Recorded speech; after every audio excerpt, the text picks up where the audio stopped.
Hello, everyone. We are going to start. Welcome from the University of Barcelona. And on behalf of the ED-AFFICHE team, we have some people here, some others online from the team.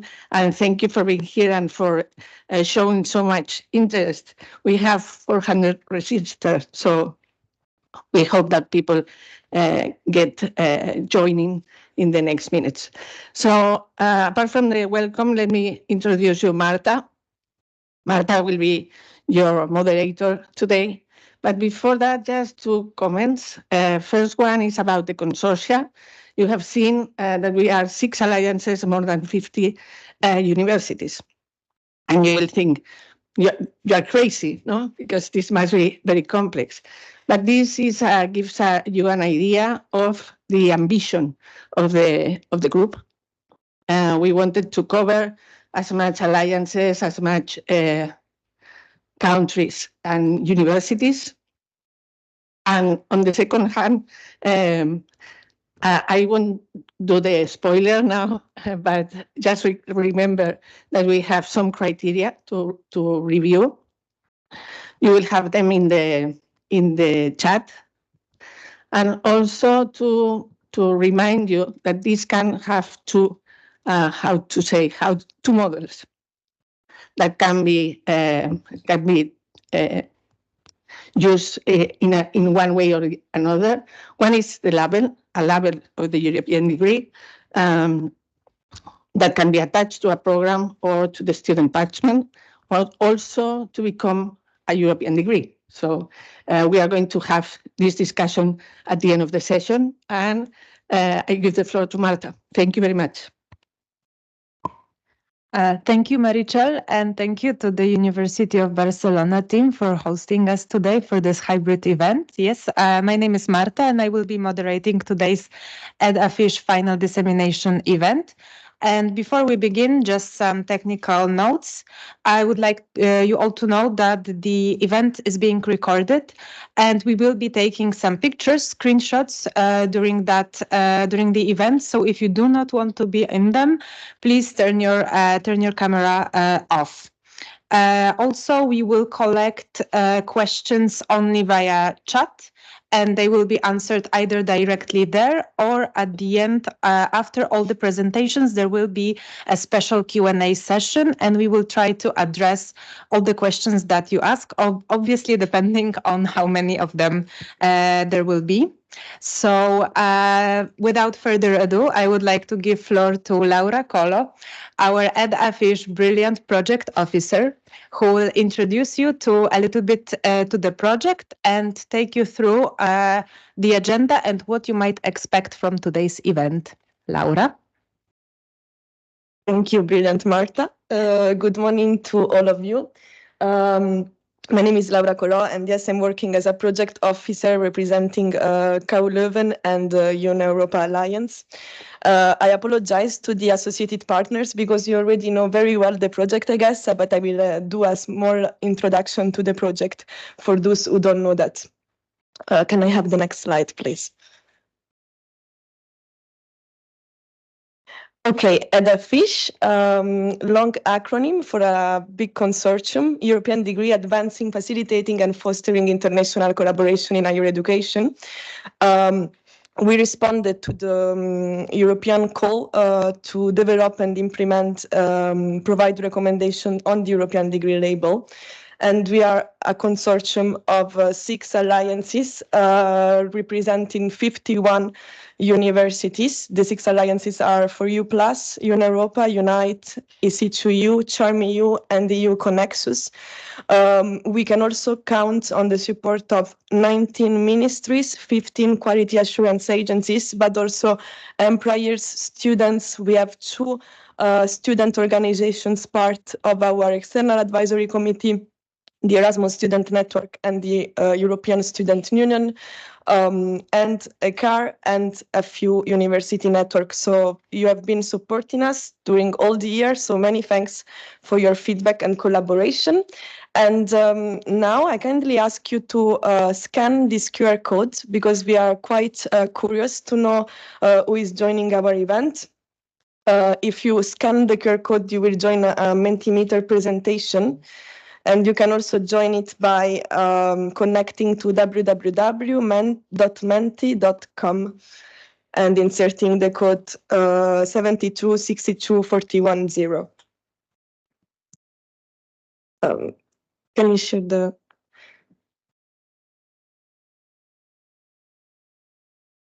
Okay, I see that you are all joining the Mentimeter presentation. So may I ask my colleague to change the slides?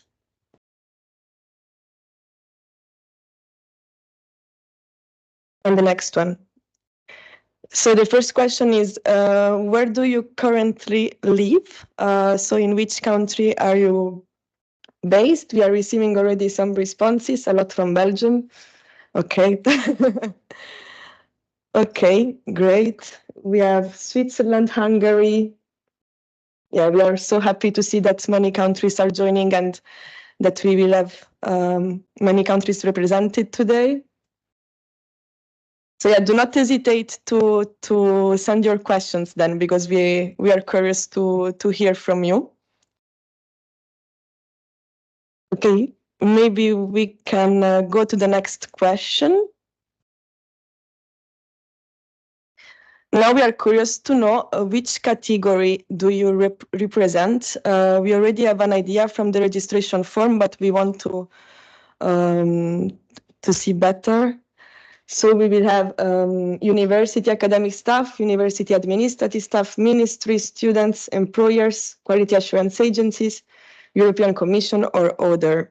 So okay, many from universities. Also for ministries, thank you for joining us. Okay, very good. You can continue answer while I continue my presentation. I don't want to run out of time. Yes.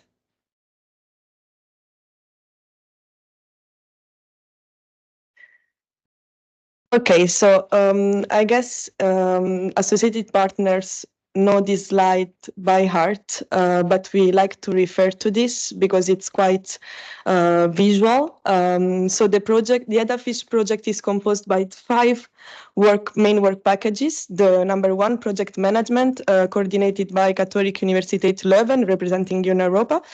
Then work package 2, responsible of mapping the criteria associated to the European degree label and provided recommendations from the point of view of joint program directors, coordinators, coordinated by KTH, Royal Institute of Technology in Stockholm, represented Unite, and the University of Pavia, representing EC2U.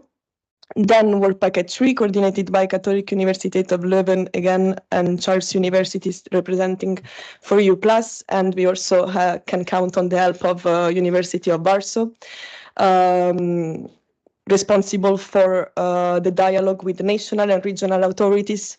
Then finally work package 4, on the recommendations on the actual European degree label, coordinating by Charles University, representing for EU+, and Catholic University of Valencia, representing EU Connexus.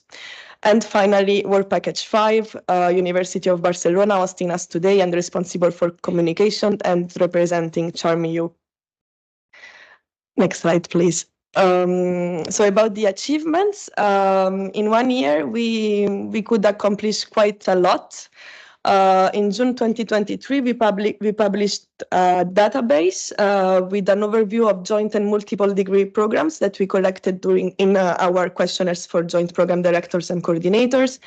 In September 2023, we published a very long document, a list of obstacles for transnational collaboration in higher education, a list of obstacles of 22 countries and good practices. And this document was the main document to discuss with ministries and collaborate on possible solutions. In November 2023, we published an analysis of criteria associated to the European degree label. This analysis, these opinions were collected through questionnaires sent to students, employers, and quality assurance agencies. And we also inserted the point of view about joint program directors and coordinators. This document was the first source with which we proposed the Commission a refinement of the criteria. We also did some meetings with the stakeholders, so with employers, students, and quality assurance agencies to refine the criteria. And we also collaborated with the Commission and other pilots on the new criteria.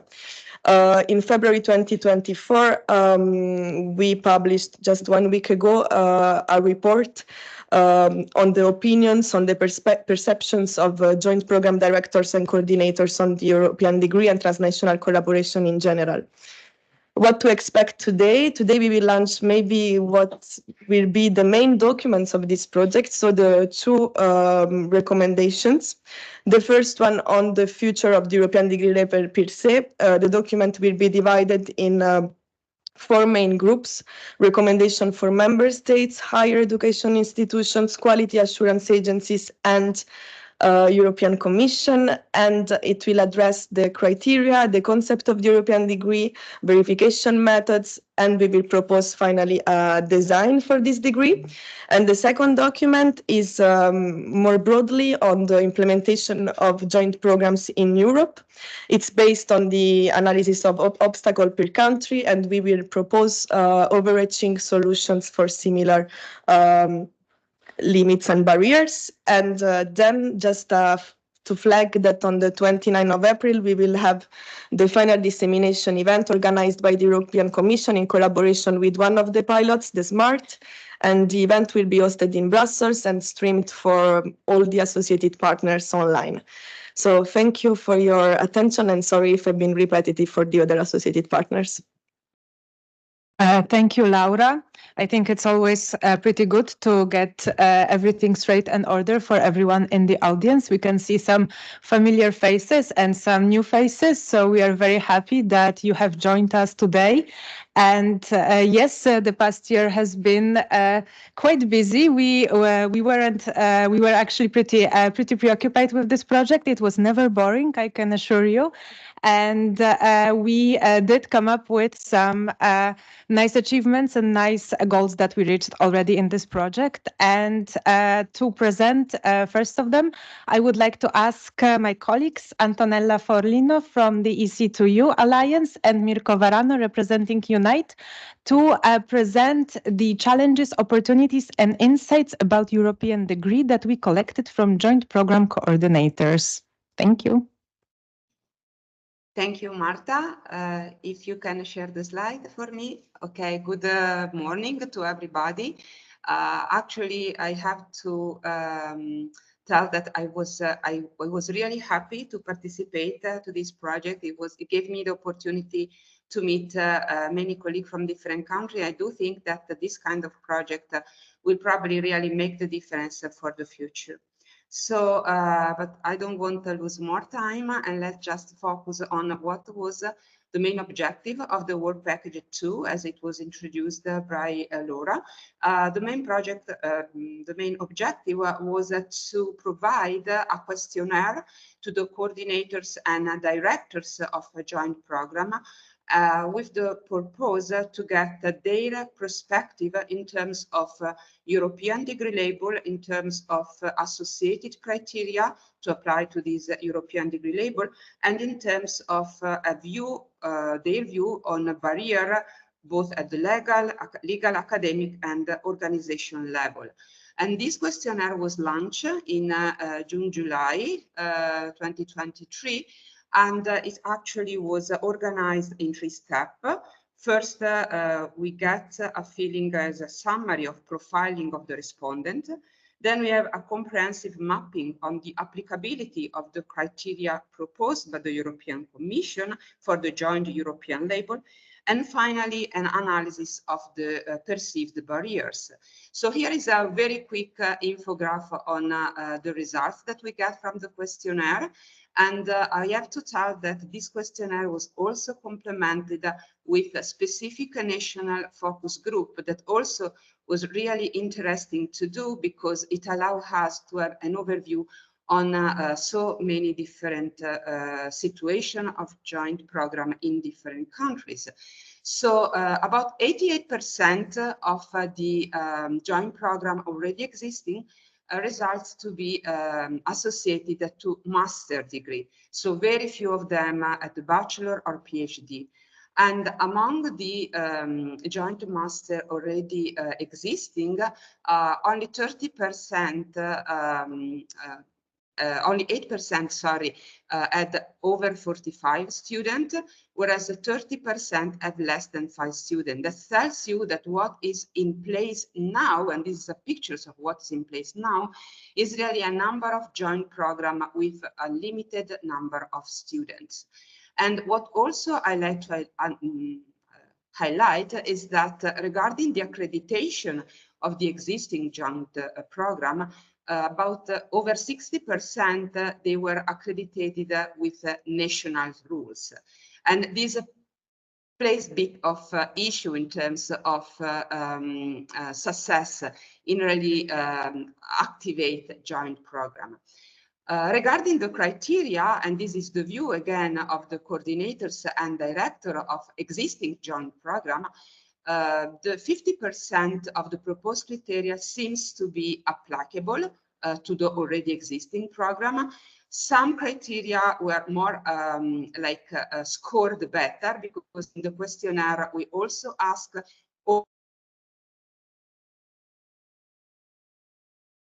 proposed criteria, and criteria 1, higher education institution involved, was the one with high score, and not surprising, because most part of these joint programs that are existing, they are either double or dual program. So the idea to have 2 higher education institutions as base for joint program was really appreciated, and it could actually allow the already existing joint program to get the European degree label. It was also appreciated that the criteria of transparency of learning outcome, which is fundamental for exchange of the performance of the students among different countries, and the flexibility of the mobility. Although there was discussion on that, definitely virtual and personal mobility was really appreciated and considered mandatory. Furthermore, there was a couple of criteria that were a bit debated. It was the criteria number 2 on transnational joint degree delivery. It seems that only less than 4% of the already existing joint program is able to release a diploma on behalf of all the universities. So that is a critical criteria. And also the multilingualism, because there is difference in the different university and state on when the national rules impose to get courses in the national languages. So the multilingualism was a big debate, and maybe it needs a better definition. We also collect information regarding the major barrier, and among the at the level of legal, organization, and academic, as I mentioned early on. For the legal, the problem of accreditation, time and cost of accreditation seems to be really a barrier for activating joint program. In terms of organization, the lack of funding, not only for allow the student and the teacher to move from one university to the other, but also to activate the program. And from academic point of view, the difference in different calendar from the different university, the difficulty in recruit teaching staff, and the difficulty in having a common fees policy were highlighted. And this kind of overview were also and allow us to provide a series of recommendations that this presentation will more focus on, addressed mainly to higher education institutions, but also to member states and to the European Commission.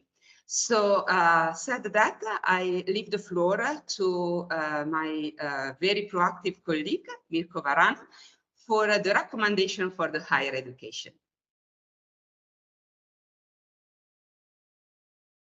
Thank you, Antonella, and good morning, everybody. And sorry for the voice, but we are a bit sick here. So as Antonella said, we will go now to 3 slides with recommendations for universities, member states, and European Commission. I will be a bit longer on this. We will be shorter on the next ones because they will be taken up again by the next speakers.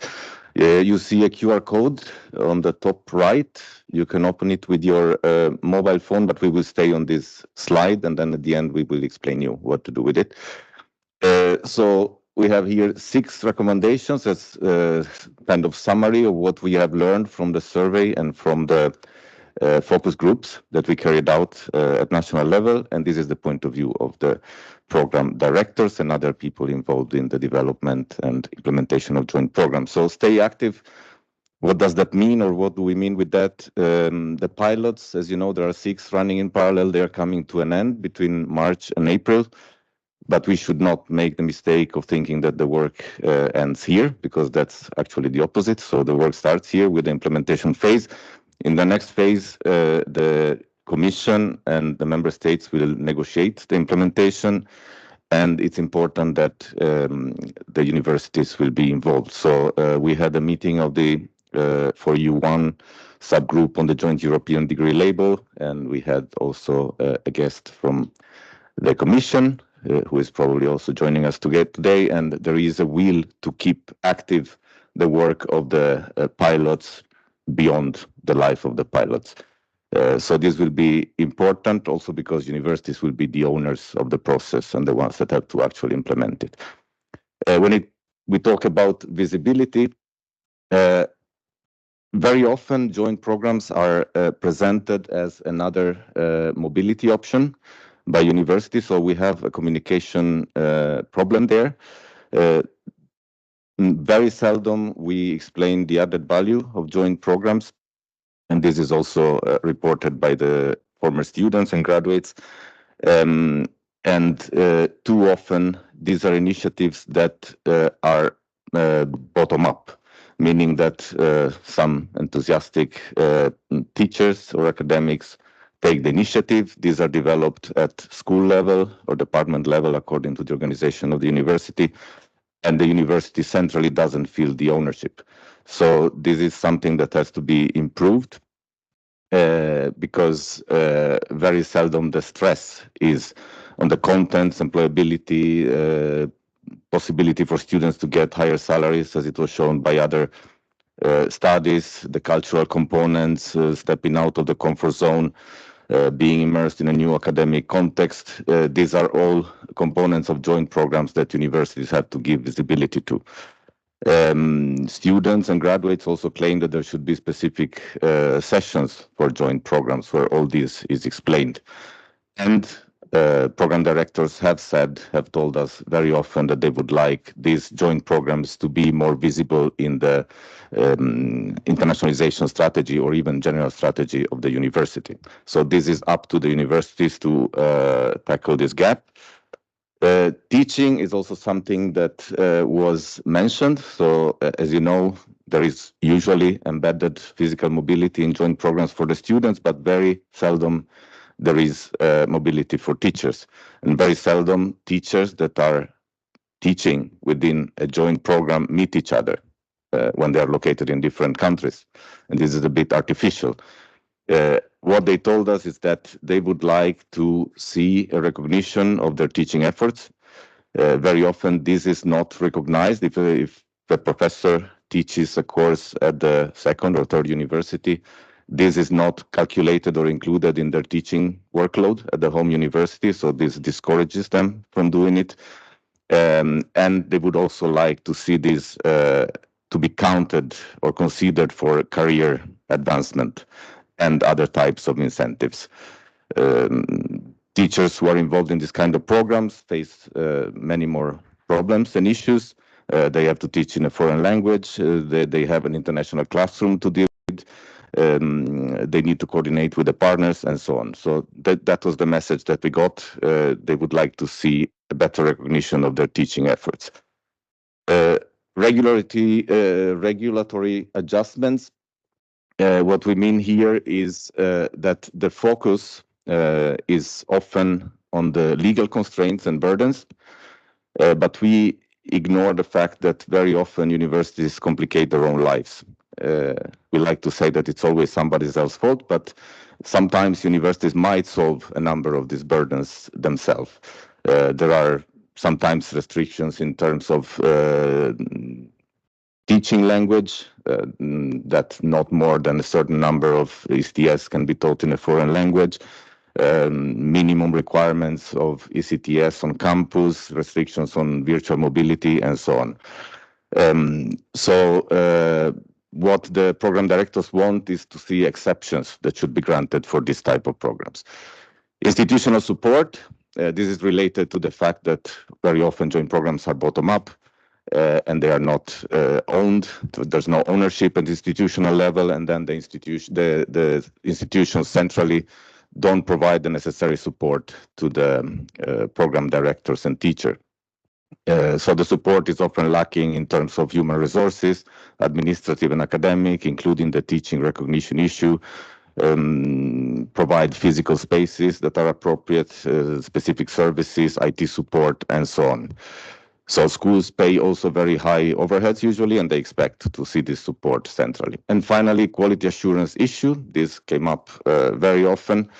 They would like to see the European approach more used and more implemented, but they would also like to see the central administration to provide support to go through this very costly and very lengthy process.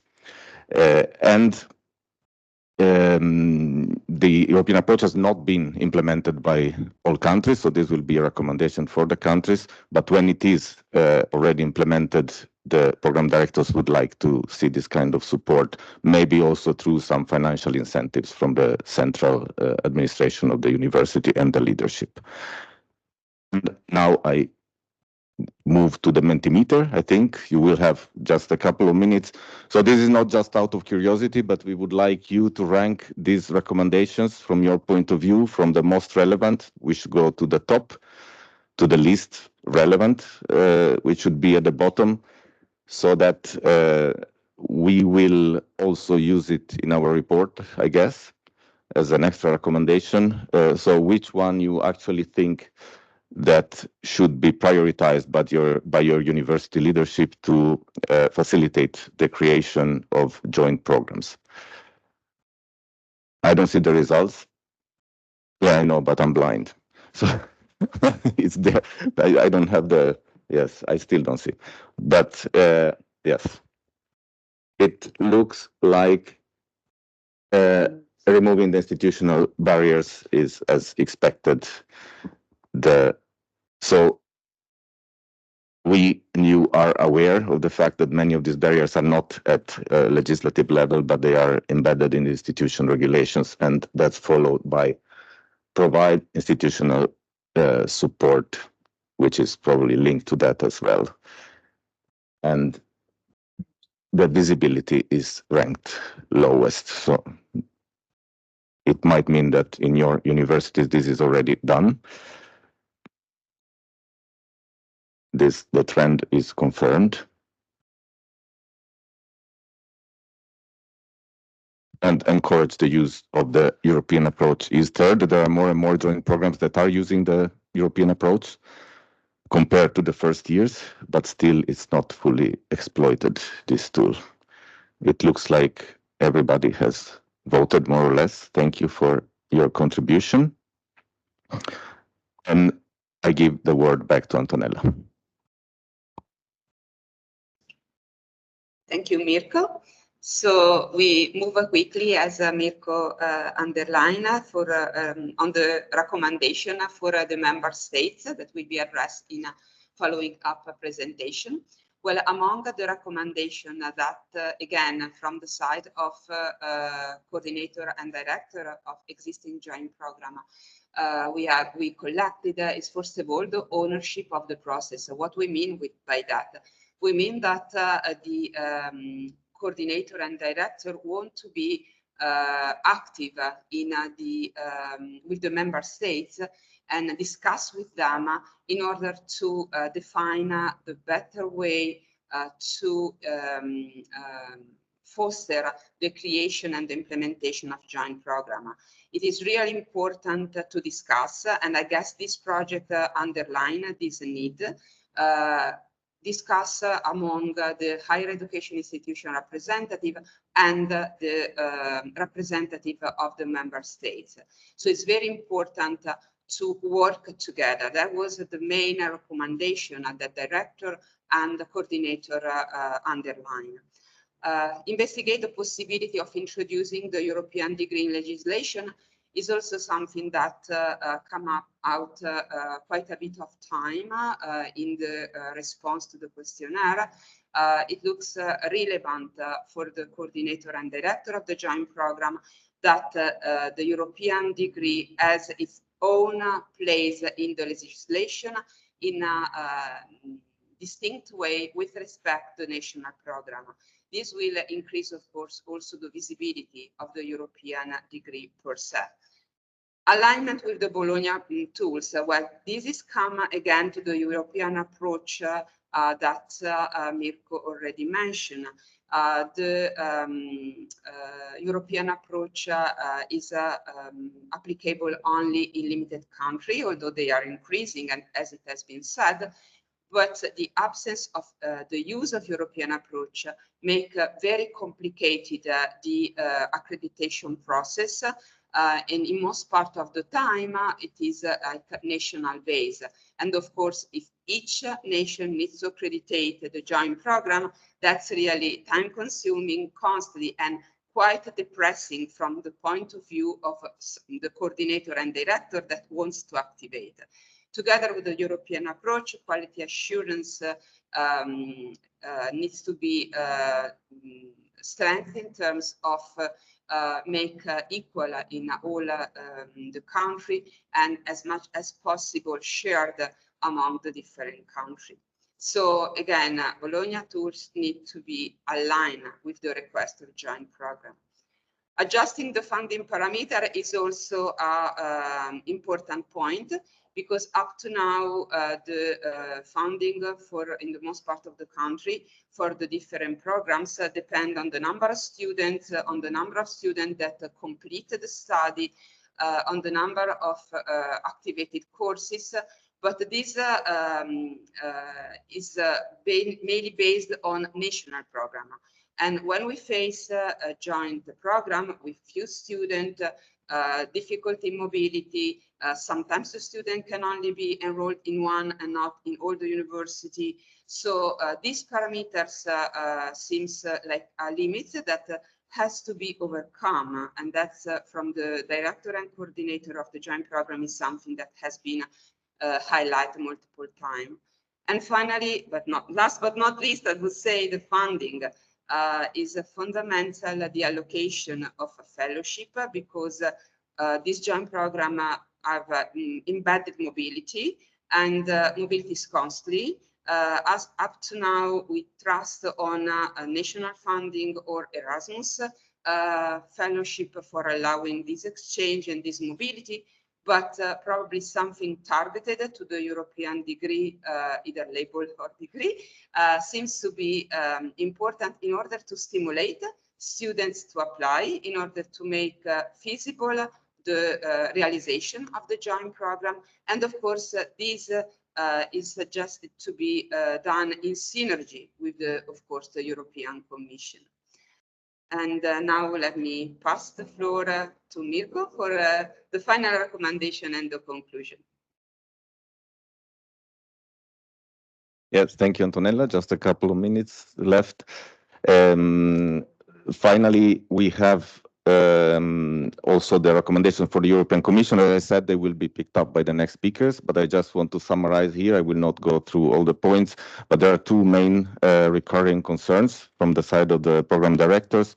It's funding and coordination. When it comes to funding, as we saw, in most cases, people have joint programs at master level in mind, which was 88% of our pool, and they would like to either see specific seed fund for the development of these joint European degrees, or to see specific scholarships dedicated to the joint European degree students, or at least embed the criteria in the requirements for the Erasmus Mundus joint masters. If this is not possible to be implemented immediately, because the new Erasmus Mundus will be launched only in 2027, they would like to see some priority given to joint programs that already comply with the criteria and apply for the Erasmus Mundus program, some extra points or some sort of priority. We have to remember that there are very few joint programs at bachelor level, but we don't know, this is the chicken and the hen, because we don't know if they don't exist because there's no specific funding for them, or because there are other difficulties that actually we know about. But there is also this limitation in case you want to use the Erasmus mobility grants that only 12 month scholarship can be used in each cycle, and in some cases there are mobilities in joint degrees at bachelor level that require a longer stay abroad. So maybe this should be also loosened up. And the same goes for the PhD level. So the Marie Sklodowska-Curie action should probably also take a look at these criteria and embed them in the program somehow. And when it comes to the coordination, this is just a wish from the coordinator's point of view to have an equal treatment in the different countries. So they would like the Commission to step up and take this coordination role, not leaving the implementation entirely only in the hands of the national agencies. And this is also linked to the last point on the standardization. They would like to see some templates for grant agreements, and guidelines for the implementation and so on. So this will be taken up again. And just a final slide to summarize, if we want to take 4 takeaways, you can read them here. And this is the very, very final summary of what we have found out from our survey. And I pass the word to Marta again. Yes, thank you very much. And as you can see, some of the key takeaways from our consultations with the one of the most important stakeholders, which are joint program coordinators, is the strong need for coordination, a strong need for support in various forms and at different levels. And of course, as always, the strong need for funding. And these themes will be showing up and coming up in the presentations that you are about to see and hear also in the next steps. And you all voted that removing institutional barriers is one of the most important recommendations, and there is no. This is strongly connected to removing legal obstacles. And who best to talk about legal obstacles than our own ED-AFFICHE project coordinator, Kurt Willems, representing Una Europa, who will guide you through best practices in legislations and recommendations for the future development and implementation of joint programs in Europe. Kurt? Thank you, Marta. I'm here indeed to report on a very specific work package of ED-AFFICHE, and it was to investigate whether the European degree can function as an enabler to remove legal obstacles for joint degrees and thus have a transformative power for international collaboration in higher education. We know that the implementation of joint programs is resource hungry due to national regional legislation that are difficult to apply at the same time when you try to compose a program that is legally valid in all the participating countries, and sometimes the applicable legislations are even conflicting and impossible to reconcile. As a consortium, we started from this position. If member states would be willing to remove some of the legal obstacles for the European degree, then even as a label already, the European degree label will not be just another label, but have a true added value from the start, before the potential shift to a fully fledged degree is considered. But before we could advise which obstacles the European degree could help overcome, first we needed to map which obstacles existed. We chose to limit our work to those countries where the ministry was willing to join as associated partner, because our objective was not only to map the obstacles in national and regional law, but also to talk to the legislators about these obstacles. And thanks to our large consortium, as Mary-Chelle said in the beginning, there were no less than 19 countries joining our team. Our aim was not necessarily to change the legislation in the course of the one-year project. This requires a longer democratic process to be respected. And also, not all obstacles are meaningless and need to be removed, but our aim was exactly to have that discussion with the ministries. We started from a long list of potential obstacles. We sent this to the legal expert in each of the associated member countries and asked them to map which obstacles existed in their country, and if so, in which form. We then sent this list of obstacles to the respective ministries, asking for their feedback, and this way we got a checklist of obstacles in each country. We also drafted one overarching color-coded grid on the basis of all the mapped obstacles in all of the countries. Green means that the obstacle does not exist in a country, orange means that it exists but a solution can be found, and red means that it exists and universities have not found a satisfying solution yet. And this one grid with all associated member countries helps to flag to the program developers before they develop a joint program which problem will most likely arise and in which countries. Now, together with an extensive analysis of these obstacles and wish list of the program directors on how they would like these obstacles to be resolved, this was our deliverable 3.1. And it's being updated now since we're happy to report that things actually changed in a couple of countries already. We then organized a workshop in each of those 19 member states who joined as associated partner.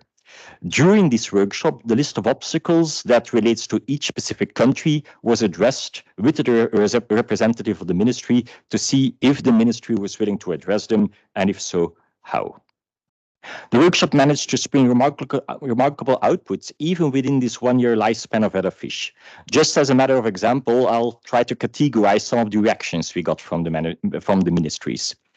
In some countries, the ministry had not been aware of the obstacle and immediately proposed a practical solution during the workshop itself so that the higher education institutions had a workaround for their joint programs. Austria is an example of this.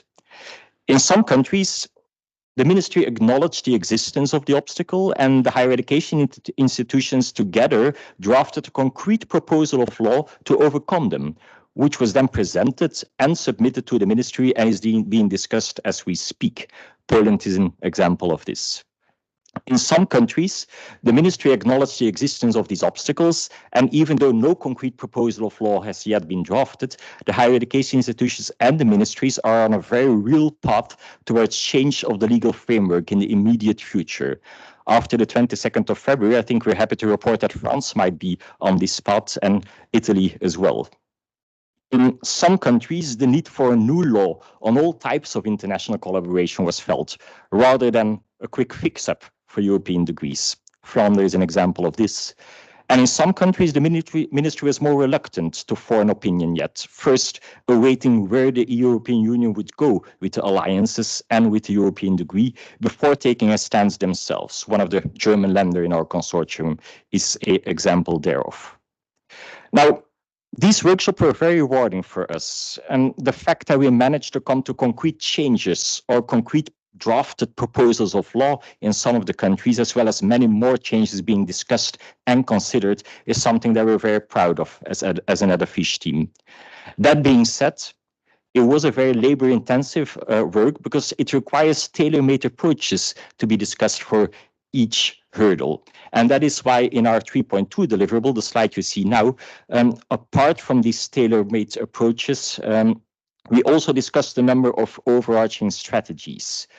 By overarching strategies, we mean techniques that could be adopted by national legislators and have the potential to remove several legal hurdles at the same time.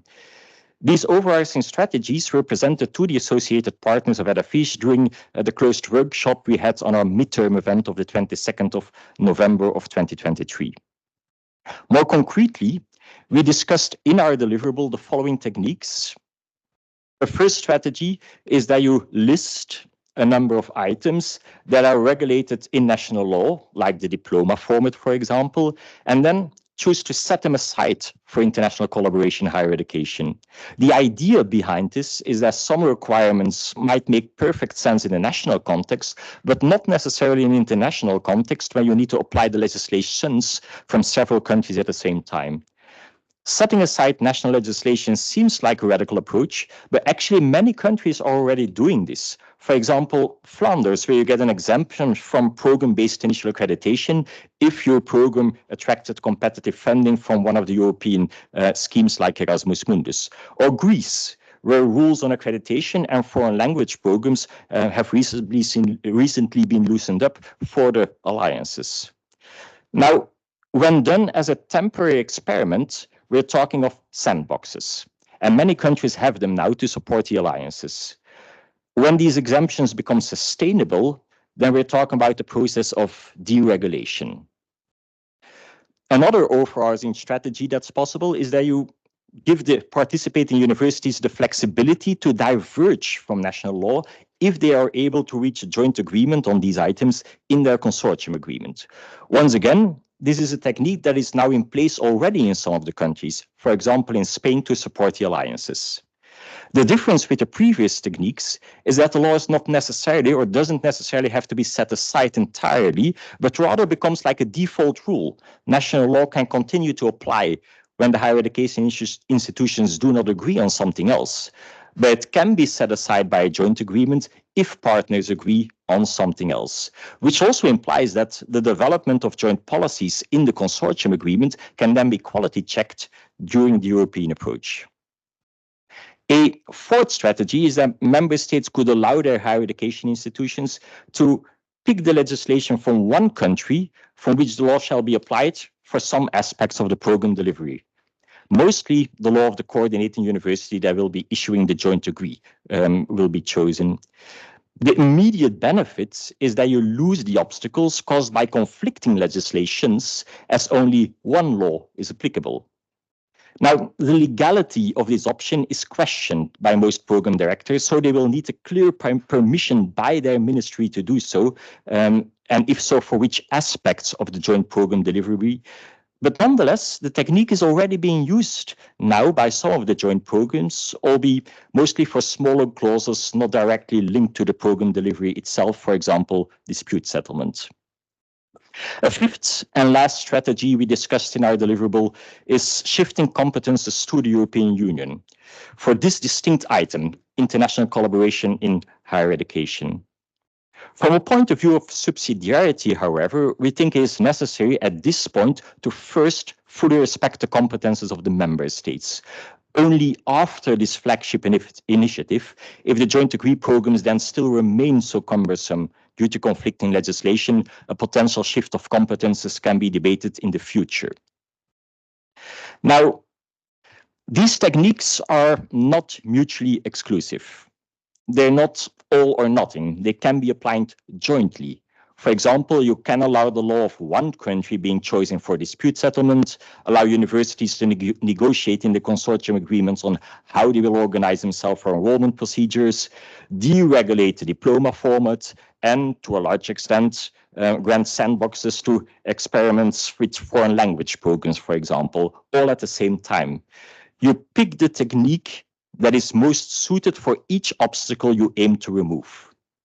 In our deliverable 3.2, we try to do a matching exercise on the basis of the discussions we had with our associated partners, where we looked at a long categorized list of obstacles and matched each category of obstacles with a technique or techniques that seem best fit to remove this category of obstacles. But what is absolutely crucial here is coordination. To remove obstacles, all member states ideally use the same technique for the same obstacles. Currently, a number of these techniques are already in use, but not in a coordinated fashion, and also for different programs. In some countries, for any program of the European University Alliances, in other countries for all joint programs, in others only for Erasmus Mundus, in other countries for those programs that have gone through competitive funding. Now, if we want conflicting legislation to disappear, then we do not only need member states to apply the same technique for the same obstacles, but we also need them to do this for the same type of programs. And the European degree could be such a common denominator, since it's a label that will be awarded and thus it will be clear to all member states which programs actually fall under this category. Going to the recommendations then. Based on all of the above, several recommendations can be proposed for the European Commission. If one of the objectives of the European Union's policy initiative is to eliminate legal barriers, then we think that a database should be in place to expand on our 3.1 deliverable further to all of the member states of the European Union and not just the 19 countries we mapped. We think it's crucial to facilitate the work of the program directors and the higher education institutions by giving a clear overview of the national and regional legislation that should be applied and where obstacles are to be expected.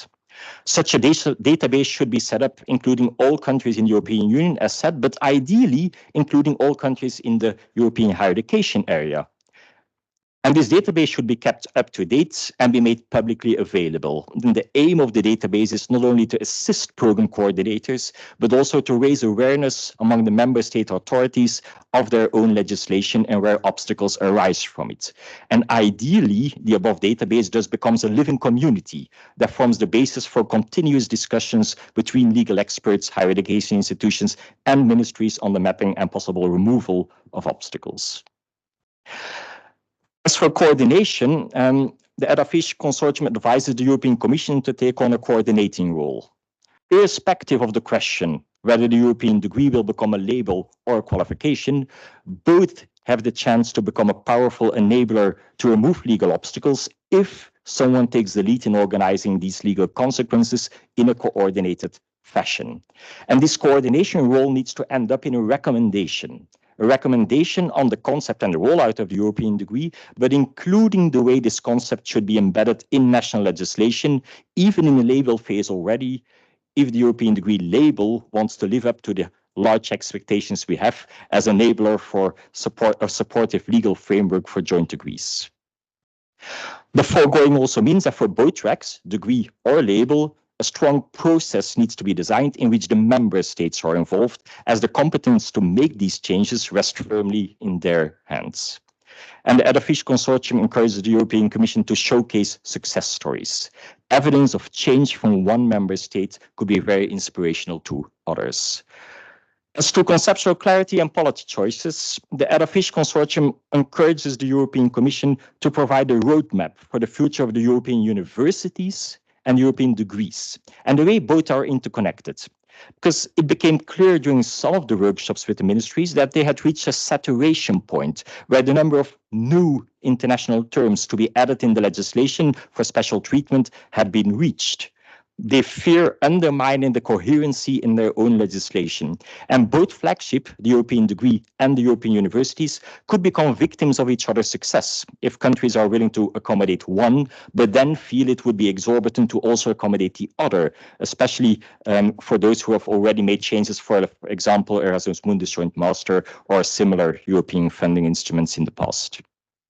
Similarly, the ED-AFFICHE consortium also asked the European Commission to develop a clear vision on the way the European degrees and the other joint degrees interact. If the number of European degrees remains too low vis-à-vis the total number of joint degrees, then starting an entire process of co-creation with the member states to come to an easier legal framework for the European degree, from which eventually then only a small number of programs would benefit, would be a tactical mistake. Then it would be better to do this exercise for all joint degrees. Linked to the Bologna process, the aim of our underlying 51 universities is to use this momentum of the European degree also to leverage synergies with the existing Bologna tools and encourage their full implementation in all countries across the area. It's an initiative by the European Union, but international collaboration in higher education belongs in the European higher education area, and not only in the European Union. So we encourage the European Commission not to lose sight of the Bologna actors. We'll speak about the quality assurance agencies later. Let me now just say that the need to remove the need for coordination and cooperation to remove legal obstacles will extend to entire EHEA and not only the member states. And then, as for funding, we encourage the European Commission to give sufficient attention to these financial aspects of the European degrees, both for the higher education institutions developing the program and for the students studying in the programs. Why? Because it's a way of branding the European degree to the member states. Make sure the member states find this worthwhile, this initiative, and venture on this path to remove obstacles for it. Talking about the member states, the need to remove legal obstacles obviously is first and foremost for them. So we encourage them to set up a structured working group in which members of government interact with the higher education institutions in their country, and then come to make a clear distinction in their national law, in their legislation, between national programs and between joint programs. The desired technique of lawmaking varies between both situations. When designing a legal framework for international collaboration, then detailed regulation is to be avoided. If a number of national legislations need to apply jointly, this is destined to fail if all national frameworks carry the same amount of detail that is often connected to the regulation of national programs. We further encourage member states to have a close look at our 3.1 and 3.2 deliverable, where we try to match the obstacles with potential solutions and collaborate with the European Commission in a pathway to overcome them. We encourage the member states to cooperate with the flagship initiative of the European Union, the alliances and the European degree, as their success depends on the way the member states facilitate their higher education institutions in participating. And we encourage the member states to fully align their legislation and processes with the Bologna tools, especially the European approach, as this procedure will probably become the preferred verification method for the award of the European degree, meaning that the acceptance thereof is crucial for the higher education institutions to be able to issue such European degree to their students. Coordination and consultation there as well. We encourage the member states to organize themselves within the Bologna follow-up group to tackle these legal obstacles we mapped. The competence to remove them, to make the changes remains firmly in their hand as stated. So a constructive and willing group of member states could be highly effective in removing obstacles for joint programs, regardless of the future the European degree might have. And then, as for funding, let me just say one thing, and the others will be tackled in the other presentations today, that we encourage member states to have a look at the parameters they use to finance the higher education institutions in their country, just to make sure that issuing degrees to students that were not physically present is possible, especially in a reality where joint degrees will be made by and European degrees will be delivered by multiple parties. And then finally, I have one recommendation for the higher education institutions, and then we can go to the Mentimeter. Most of the recommendations of the higher education institutions have been said by Meiko and Antonella just now. I'll just reiterate one of them, and that is, if we remove legal obstacles on a national and regional level, then what we really need to avoid that the end result is that the higher education institutions use this process of deregulation only to create new regulations, but this time on an institutional level instead of a national or regional level. Because in practice, then hardly anything will have changed for the program directors. So our clear message to higher education institutions to remove legal obstacles is to make sure their institutional policy towards international collaboration supports joint programs, rather than designing regulation and processes in such a dense manner that they end up hampering international collaboration instead of supporting it. That's it for me, and then we can go to the Mentimeter, I think.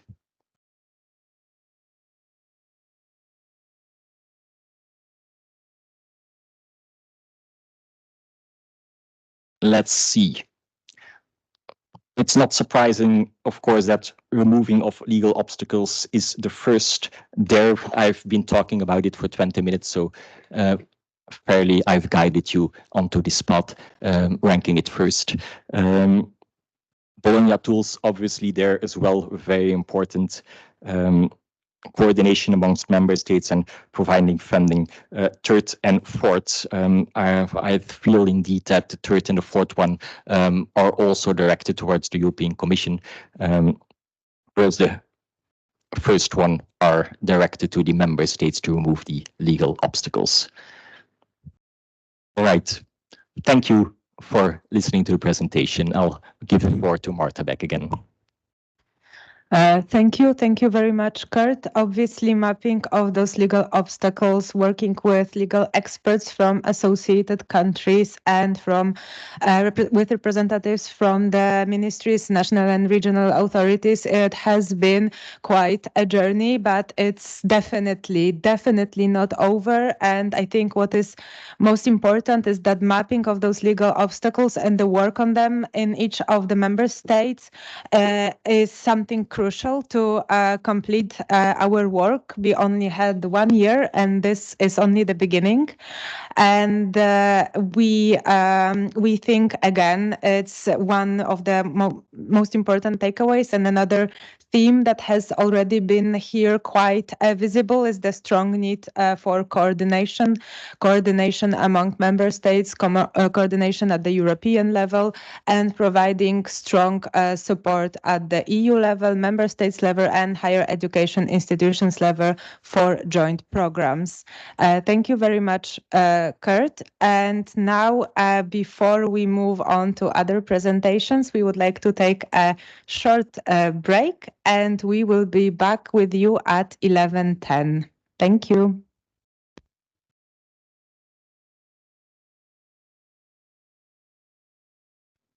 Welcome back, everyone.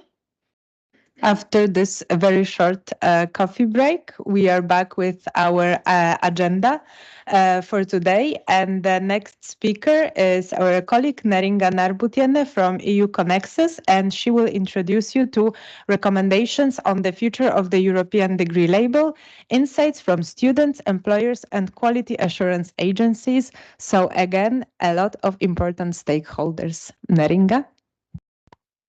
Thank you, Marta. Indeed,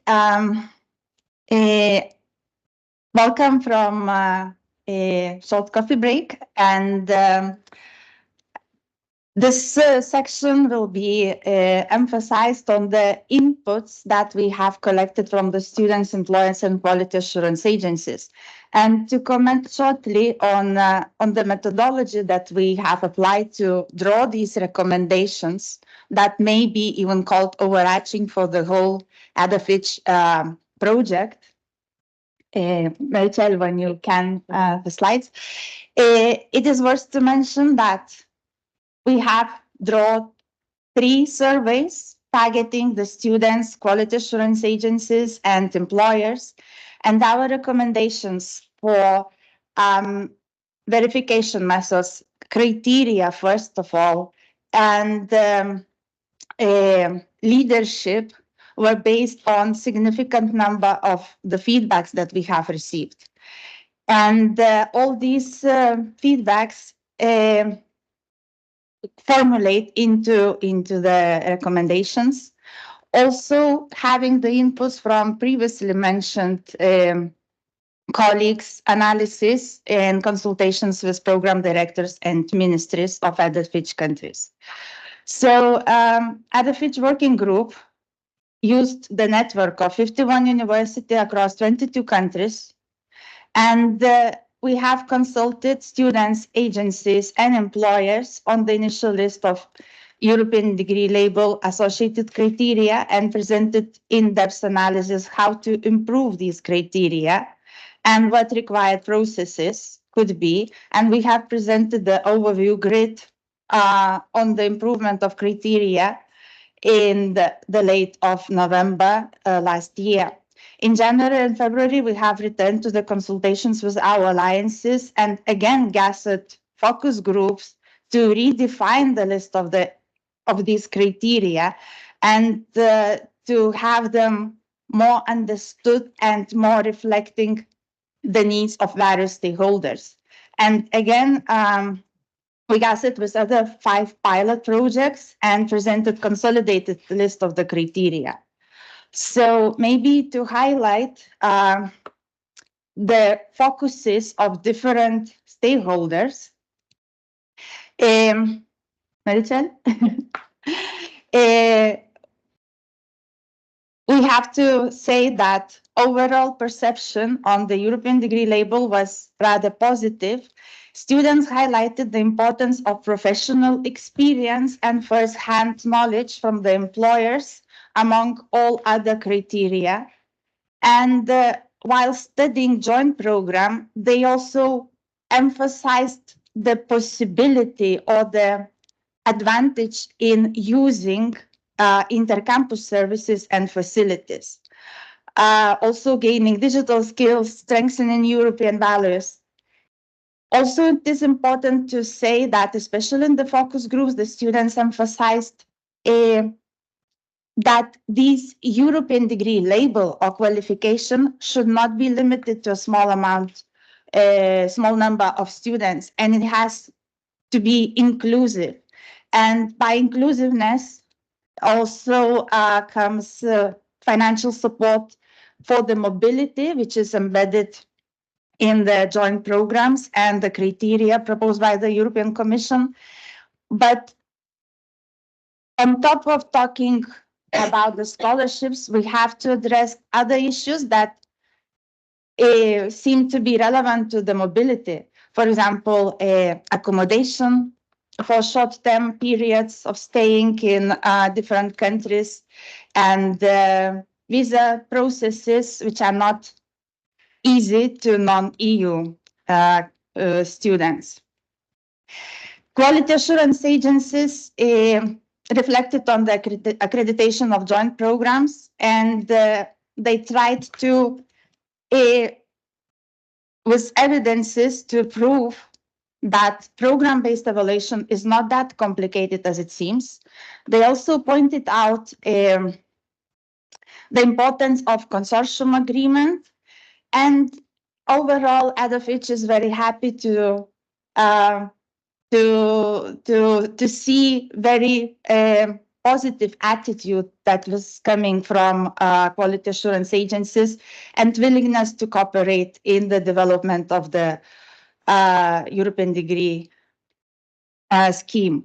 Employers, they agreed that professional and practical experience is very important during the study period, and they expressed the necessity or readiness to participate in the design process of joint programs from at the very early stage, and transversal skills. One of the concerns that they had was the branding of European degree label, clearly communicated value, and the role of European degree label for the end users, students and employers. So having in mind a wide range of opinions, we have presented the feedback to the European Commission on the redefined European degree label criteria. And we are very happy that our recommendations were integrated in the list as it is now, but further refinement is suggested. And we would emphasize that a transnational joint degree could have some specific provisions for regulated professions. Consortium agreement, we say it is an important part, but we emphasize that it has to be signed before presenting joint degree for evaluation. It means the European degree label criteria.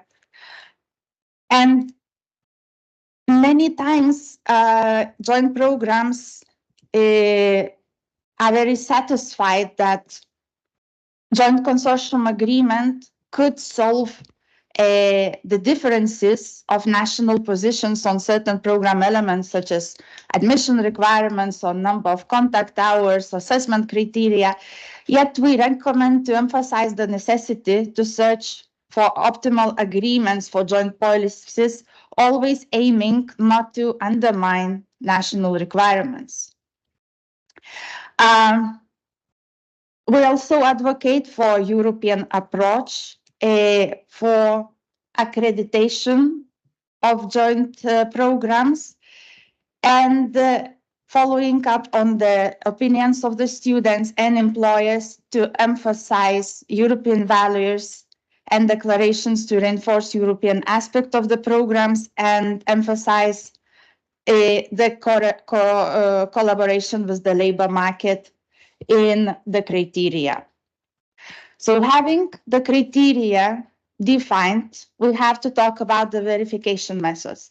As the starting point for all our discussions and analysis, was the PPMI report, where they have identified 6 methods to verify if joint program meets European degree label associated criteria. 3 of them could be referred or clarified as self-verification. So either institution or the program itself verifies, checks if the program meets the criteria. It could be transferred to universities level department to verify it, or if we are talking about, for example, European Universities Alliances, it could be evaluated at European University or Joint Program Consortium Alliance level.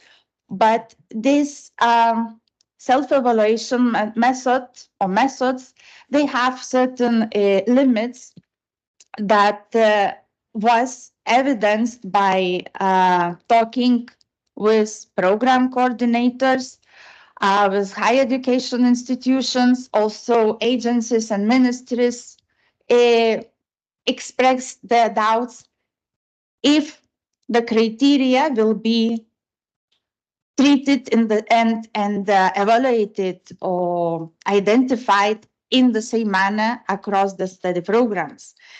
And in the first analysis that we were doing with the first list of initial criteria, we actually saw that the interpretation has a lot of space. And even if we produce methodologies, which is one of our recommendations, it could have this subjective or misinterpretation sometimes. And when we talk about European degree label, accepted, recognized across European Union countries and worldwide, we should ED-AFFICHE thinks that we should rely on external body. To create a new EU level evaluation process with another body, we do not think it is feasible, and we would rely on quality assurance agency or agencies as the natural authority to verify if joint program meets EDL associated criteria. Therefore, we would like to propose a European approach as the verification method. Even if in the criteria which are currently offered, a European approach is seen more as methodology for quality assurance arrangements. We think that it could be a good solution and not duplicate so much the processes to verify if the program meets label criteria. Also, it will give more importance to the European approach. We will use already existing structures and procedures, and of course the expertise that quality assurance agencies have. Of course, there are contra-arguments for using European approach, and they are rightfully noted.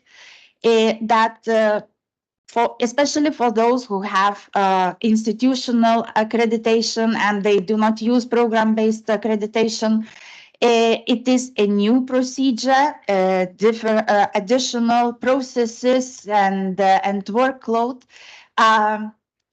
European approach is not as lean as it could be, and of course rather expensive nowadays. But yet we would like to offer that this European approach methodology, when consortium chooses the agency and it verifies if joint program meets the criteria to grant European degree label or qualification is the best way to go. And for new programs, it could be compatible with the accreditation of the joint program. And for existing programs, it could be evaluated when there is re-accreditation process, or if a program wants to get a European degree label earlier, a light European approach, so specific procedure with very simplified application presented to the quality assurance agency could be applied. So of course we have to have these processes very clear, defined by the European Commission. So quality assurance agencies, maybe ENQA or EQA that could lead the process, and member states would be ready to adopt the necessary processes. So now let me go to the recommendations that ED-AFFICHE proposes for the European Commission and other stakeholders. And based on our analysis, we think that European Commission shall take the leading role as the coordinator of the European degree label, and European degree label criteria, verification methods, and facilitate the communication between all the stakeholders involved. And when we refer to the European Commission taking the lead, we talk firstly about those processes that could be applied in all the countries. So we would like to, the European Commission, initiate the process of presenting practical guidelines, how to implement European degree, definition of the criteria, methodologies, so all involved partners understand the same and follow the methodology to see if the criteria are met by the program and if it is relevantly evaluated by the quality assurance agency. A very clear procedure on verification methods and actors, as it was described in the previous slide. The role of consortium agreement was emphasized in the criteria, and it will be integral part of them. But we acknowledge that universities may not have or expertise or human resources to develop consortium agreement that oversees all possible arrangements. Therefore, we would recommend the European Commission to have the agreement model ready, despite of which scenario, label, qualification, European degree, which will be presented. We advocate that European Commission makes a very clear plan on the transition, and we would emphasize that we would offer to start with the label, then go to the qualification in a smooth way, letting the member states to adopt these challenges. Also, we advocate for European degree label to be open to a big number of consortiums, not to be limited to the European Universities Association. As my colleagues have emphasized, the branding and communication campaign should be target-oriented and to explain the added value to the universities, to the member states, to the programs, employers, and the students. And we would advocate to have the catalog of the program's website on European Commission's website, or maybe EQA website related where accreditation information could be held as well.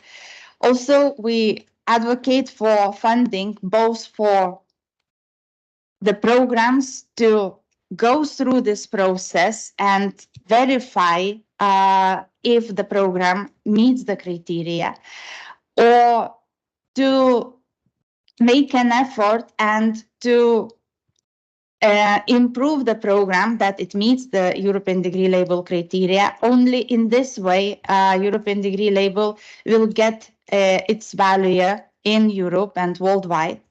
And also another important aspect of the funding is the scholarships for the students, especially to provide sufficient funds for the mobility, which is a obligatory element of European degree label. And of course, to link with Bologna processes and all the actors. So now please take back to the Mentimeter, and please rank all these recommendations for the European Commission according to the pointers from your point of view. Can I see?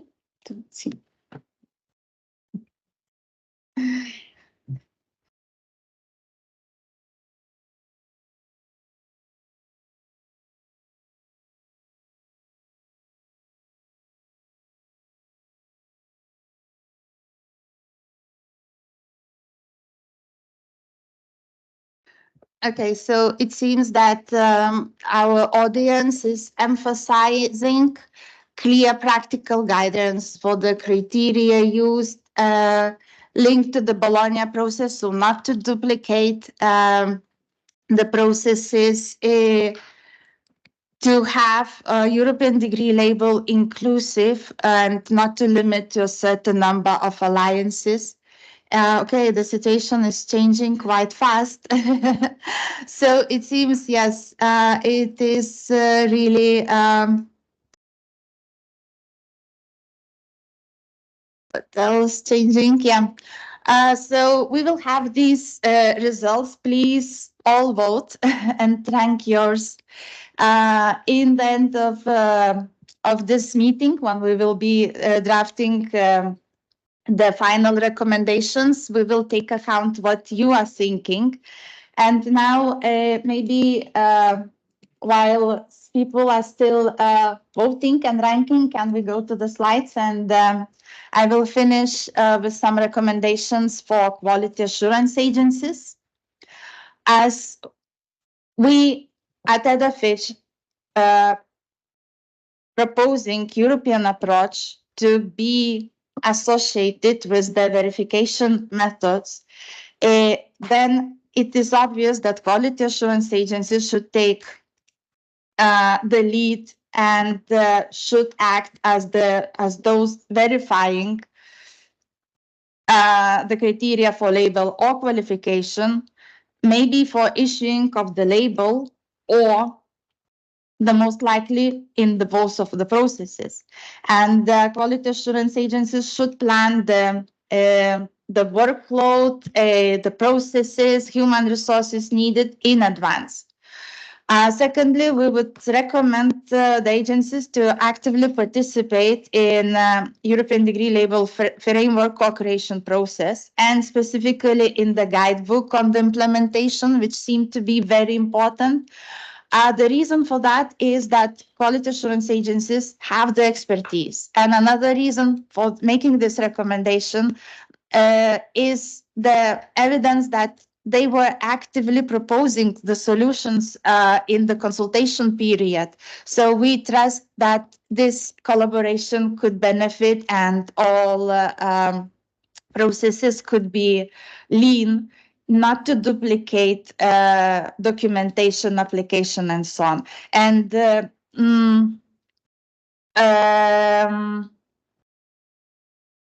probably we should take the momentum and update ESGs where joint programs shall be included and made compatible with the European approach. And as a coordination and communication is very important, we would propose EQUA or ENQUA to take up the leading role and communicate between the national agencies. The last but not the least recommendations probably would be electronic certification system. We did not develop more specificalities on that, but we think that if European degree label or qualification is granted to the program, there should be a system from which the user can download the certificate proving that the program, the student, for example, graduated from, has the European degree label. As for the member states, I will not go into the details, but I would like to emphasize the readiness after receiving the processes, explanations formulated by the European Commission to prepare in their application in the national legislation. And another important message I would like to transfer in the name of ED-AFFICHE and all the universities, and especially program consortiums, joint program consortiums, is the funding.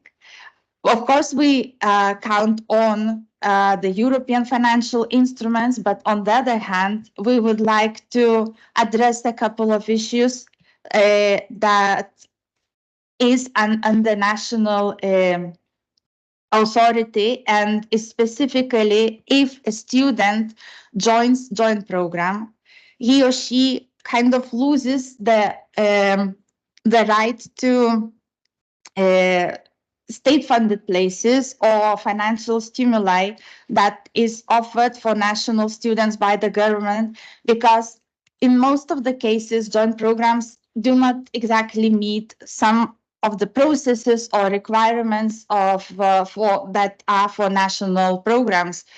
For example, it is in another language, or student is registered in more than one university, and that creates quite a problem and increases the cost of the study programs.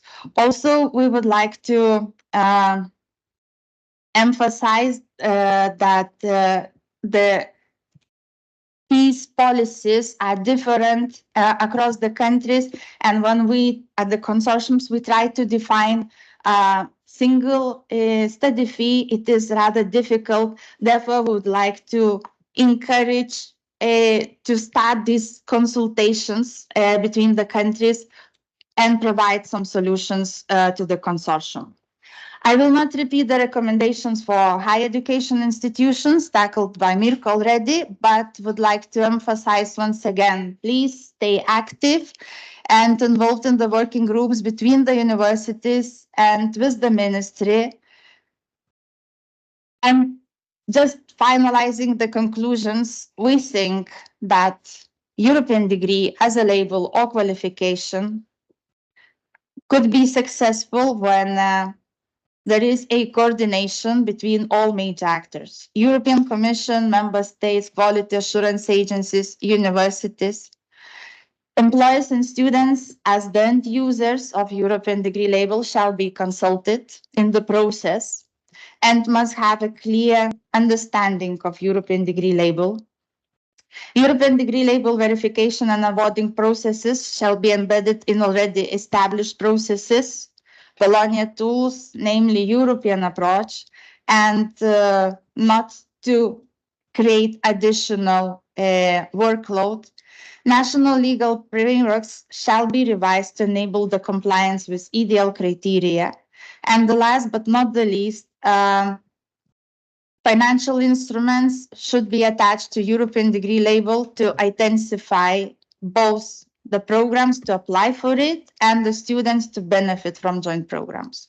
So probably these were the key messages we wanted to transmit in the name of ED-AFFICHE and 51 university behind us. Thank you, Neringa, very much for guiding the audience through our recommendations on the European degree label. It's very important to remember how many stakeholders and with how many representatives we discussed. We used many different forms of communication, surveys, focus groups, interviews. So we gathered really a big amount of data that we based those recommendations on. But also from your answers and from our experience, it seems that still more clarity is needed and more practical guidance and coordination as to the scope and the future of European degree, whether it's a label or a qualification. And when we are discussing what really is a European degree label, how might it look like, I will kindly ask my colleague Josef Mateuszek from my own For You Plus Alliance to guide you through the recommendations, our ED-AFFICHE recommendations on the design of the European degree label. Please, Josef. Thank you, Marta. And after all the hard work has already been presented today, I have the pleasure to focus on the visuals and to introduce our proposals to you and to elaborate on the differences between them. In the end, we concluded there are 4 archetypes of the possible solutions when it comes to the visuals. I will go quickly one by one through our proposals. I'll just introduce them now.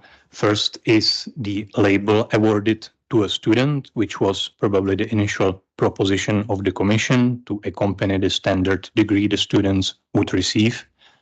Then the second one is a label awarded to a program by a quality assurance agency. So the receiver would be not the student, but the program or the universities. The third design still attached to the label phase of the European degree is a logo, which could be used on all sorts of visual identity materials, communication, etc. And then last but not least, we also prepared a version of the full degree, should it come to fruition in due time, how it could look like and what, based on our expertise, we think should not be omitted from the design.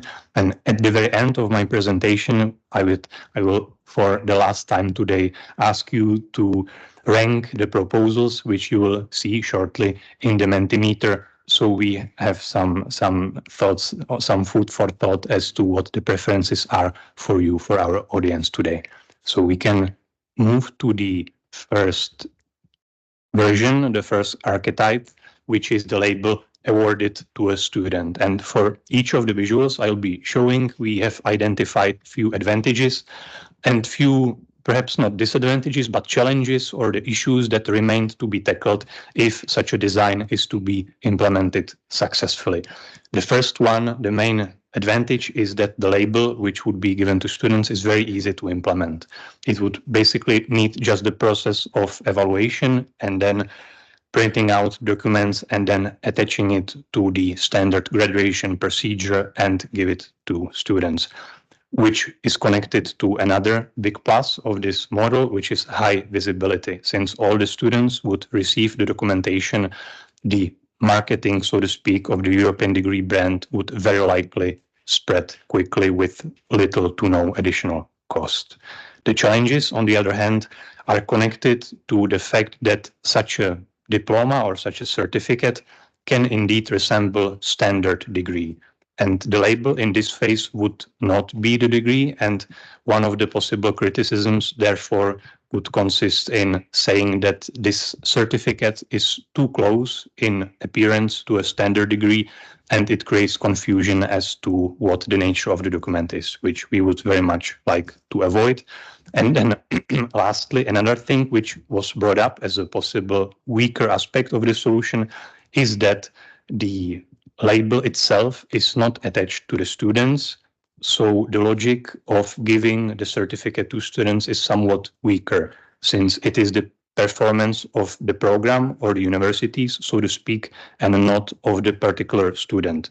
So in a similar manner in which we do not give accreditation files to the students when they graduate, we could question whether it is meaningful to give to students individually the certificates that attest that the program passed the criterions. And now, without further ado, we can take a look at what we prepared. And the features of the proposal, and it is of course a draft, can be divided into several categories. It contains the identification of the higher education institutions by name at the very top, also by the logos, by the names of their statutory representatives, and by their signature. It also identifies the student by the date of his or her birth, the location, the date on his or her graduation, and then it also identifies the program by stating the level and the name or the field. The statement itself and the core feature of this proposal is the phrase that the study program has been evaluated as meeting the quality criteria, which are, work in progress. And then there are some other features, such as the logo of the European University Alliance at the very top left, also a potential placeholder logo at the top right for the European Degree Initiative, if we indeed have a logo for it. And then I would like to bring your attention to the last two elements, which are at the very bottom. One is a registration number. We think that regardless of the selected form, it is very likely that the documents would need to be somehow tracked and the information stored somewhere. So this is the place for it. And we also added a disclaimer saying that this indeed is not a full degree and is only valid insofar as it accompanies one which was issued or given to the student along with it. So this is our first proposal, and we can move to the second one, which is the label awarded to a program. And the main advantage of this solution is that it is even easier to implement, since the need to give the document to the students would disappear and the institutions would exchange the documents only among themselves. What it would also bring is the visibility for QA agencies or simply for the bodies that would conduct the assessment, since in this case it would not be the higher education institutions that issue the document, but they would be on the receiving end. The challenges, on the other hand, are perhaps lower visibility, since the exchange of documents would happen only behind closed doors between the institutions, and it would not reach the public, so to speak, to the same extent. And also additional workload might be required of the quality assurance agencies if there would be any limitations as to whether they are and under what circumstances able to issue these documents and who would store them, etc. So this could be also seen as somewhat of a challenging issue. And without further ado, we can have a look at the graphical form. You can see that the layout is still very similar, but few things shifted. The institutions and the logos moved up to take the place of the student. So now they are the ones who are given the certification, and the institution that issues it is the quality assurance agency. Apart from it, most of the features remain the same. The disclaimer disappeared since it would not be given to student. And I also have to say that, of course, these two templates or designs could be combined. There could be a certification between the institutions, but as well among the universities and, of course, the student that would graduate from such a program. And to speed things up a little, we can move to the third design, which pertains to the label as a logo, which is perhaps out of all of them the most compatible one with the digital environment of 21st century. So it is even more applicable than the previous iterations. And it can also be very easily combined with all of them. So it can be put on a diploma supplement, on a communication materials, on a web pages, anywhere. So when it comes to the ease of distribution, this, in our estimation, was perhaps the most practical one.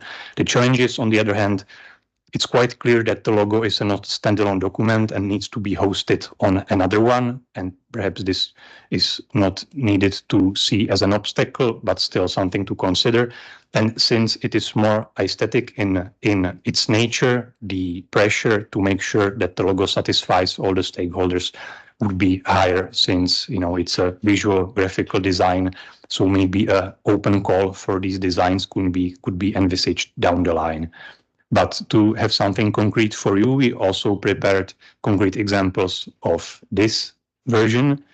And we have two of them, as you can see.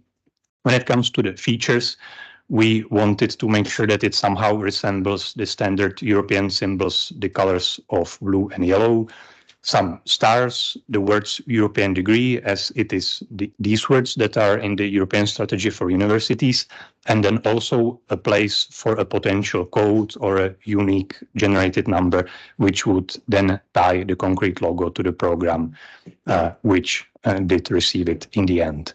And to show you even further how it looks when it is implemented, we applied it to one of the earlier designs. So you can see it now in the top right, how it could look like when it would be indeed put into practice.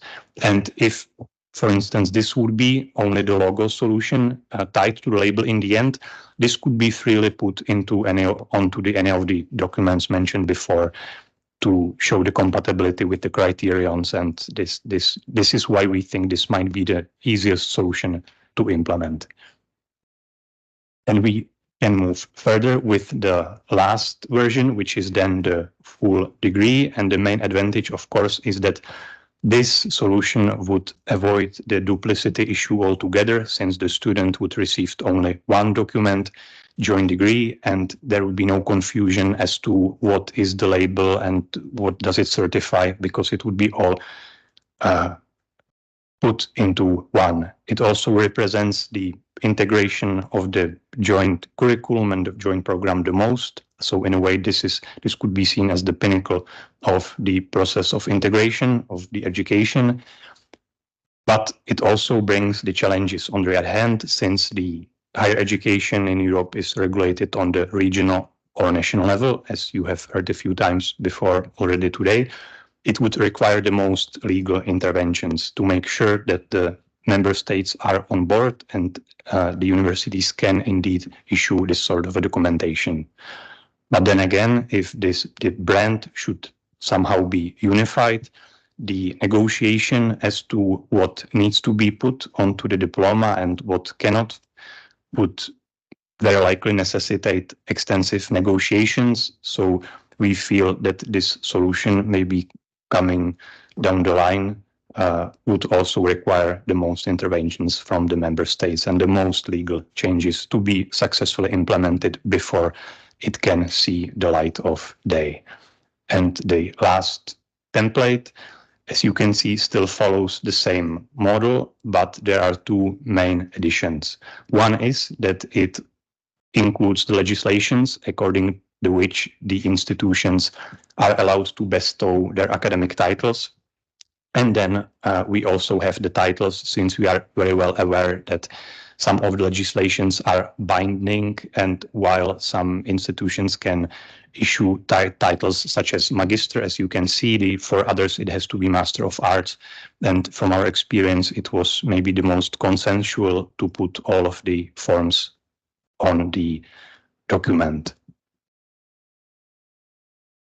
So this is the fourth and very last one. And now there are a few takeaways before I conclude, and you can vote on which one of them you would prefer the most. As I said, all of them have their own pros and cons. We tried, according to the best of our abilities, to account for what the different versions should cover and what they should avoid. And it's also quite clear that they have different legal consequences. To implement them successfully, it is necessary to continue with the dialogue with national stakeholders. And for the Commission, our recommendation would be to maintain the clarity and transparency when it comes to the next steps in maximum possible way, to ensure that there is no confusion as to who issues what and that it is the quality of the study program that is still maintained. And this was my last point. And now I would like to bring your attention to the Mentimeter survey, in which we ask you simply to note which one of these templates or solutions to what the form of European degree label could be, which one you prefer the most. And also, just a reminder, after this event, we'll ask for your feedback and you will receive the designs in the communication, so you will have a chance to look at them again and to provide more elaborate feedback. We are, of course, very much looking forward to receiving it.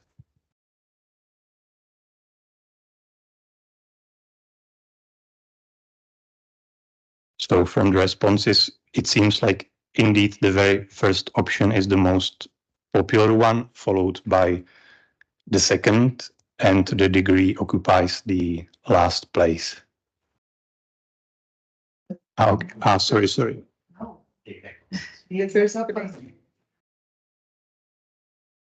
Okay, excuse me. Yeah. The degree, the final one. Okay. The one requiring the most legal changes. Well, that's a good news to hear, but a lot of work remaining to do for us.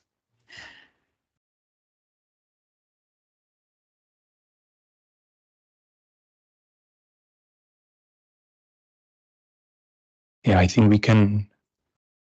I don't know how much time we have, whether we close the poll or let it still open, but thank you for your attention.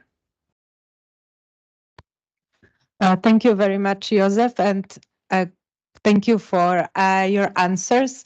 Yes, it seems like there is still a lot of work to be done by the European Commission for sure, and maybe by the projects as well. It seems, as you can all see, we did work on many different layers of this European degree. We were very thorough in our approach, but as I said, it seems like we've only scratched the surface and the things have now just been put into motion. So we definitely think that this work should continue. Before we head on to Q&A, I would like to inform you that during the Q&A session and for another day, in the Mentimeter, using this code that you already have, there will be one open question for you. Are there any recommendations you would like to add? And you can target all of the institutions and groups and levels there as well. Just please specify whether this is a recommendation for European Commission, for the higher education institutions, for member states, maybe quality assurance agencies, or maybe for the project, for us. But please specify that. And now we have time for answering your questions. Some of the questions have been already answered in the chat, so we will not go through them again. But let's go back and see what is the first question still to be answered, and it's on the criteria. So the question was: is the criteria for European degree as a new qualification or the European degree label? And I would kindly ask Neringa, who worked on the criteria and work package for on criteria, to answer this question. Thank you. Thank you for the question. Indeed, since the very beginning, European Commission communicated only one list, which was redefined, redrafted, and still probably it is not the last one. But it seems we are talking about the same criteria, both for the label and for the degree or qualification. Yes, thank you. And we jump to the next one already. And it was a question whether the European degree label is for the joint course, I assume maybe joint program, or the joint degree is the degree that the students receive. I think that it was partially already answered by Josef in his presentation, but maybe you would like to elaborate a bit more?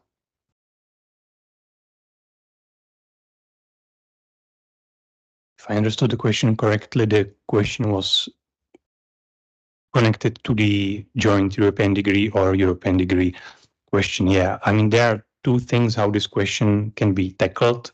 One is based on the taxonomy, so to speak, of the Commission so far, and we have received several different documentations in which both the terms have been employed, joint European degree as well as European degree as such. But for us, speaking to the program directors and doing our own research, the probably more important aspect of this was how embedded it is among the criterions, and it still remains one of the main ones. So currently, if any of the programs should pass the assessment, it quite clearly needs to lead to a fact that joint diploma is issued, therefore it is a joint degree. So regardless of how we brand the initiative, as of now, all of the programs that should seek to receive the label or be able to award the degree, they should lead to a joint diploma. And we shall see in the coming weeks and months what sort of approach the Commission selects and how the branding of the whole initiative develops even further. And we are eagerly awaiting the communication that we should be receiving shortly.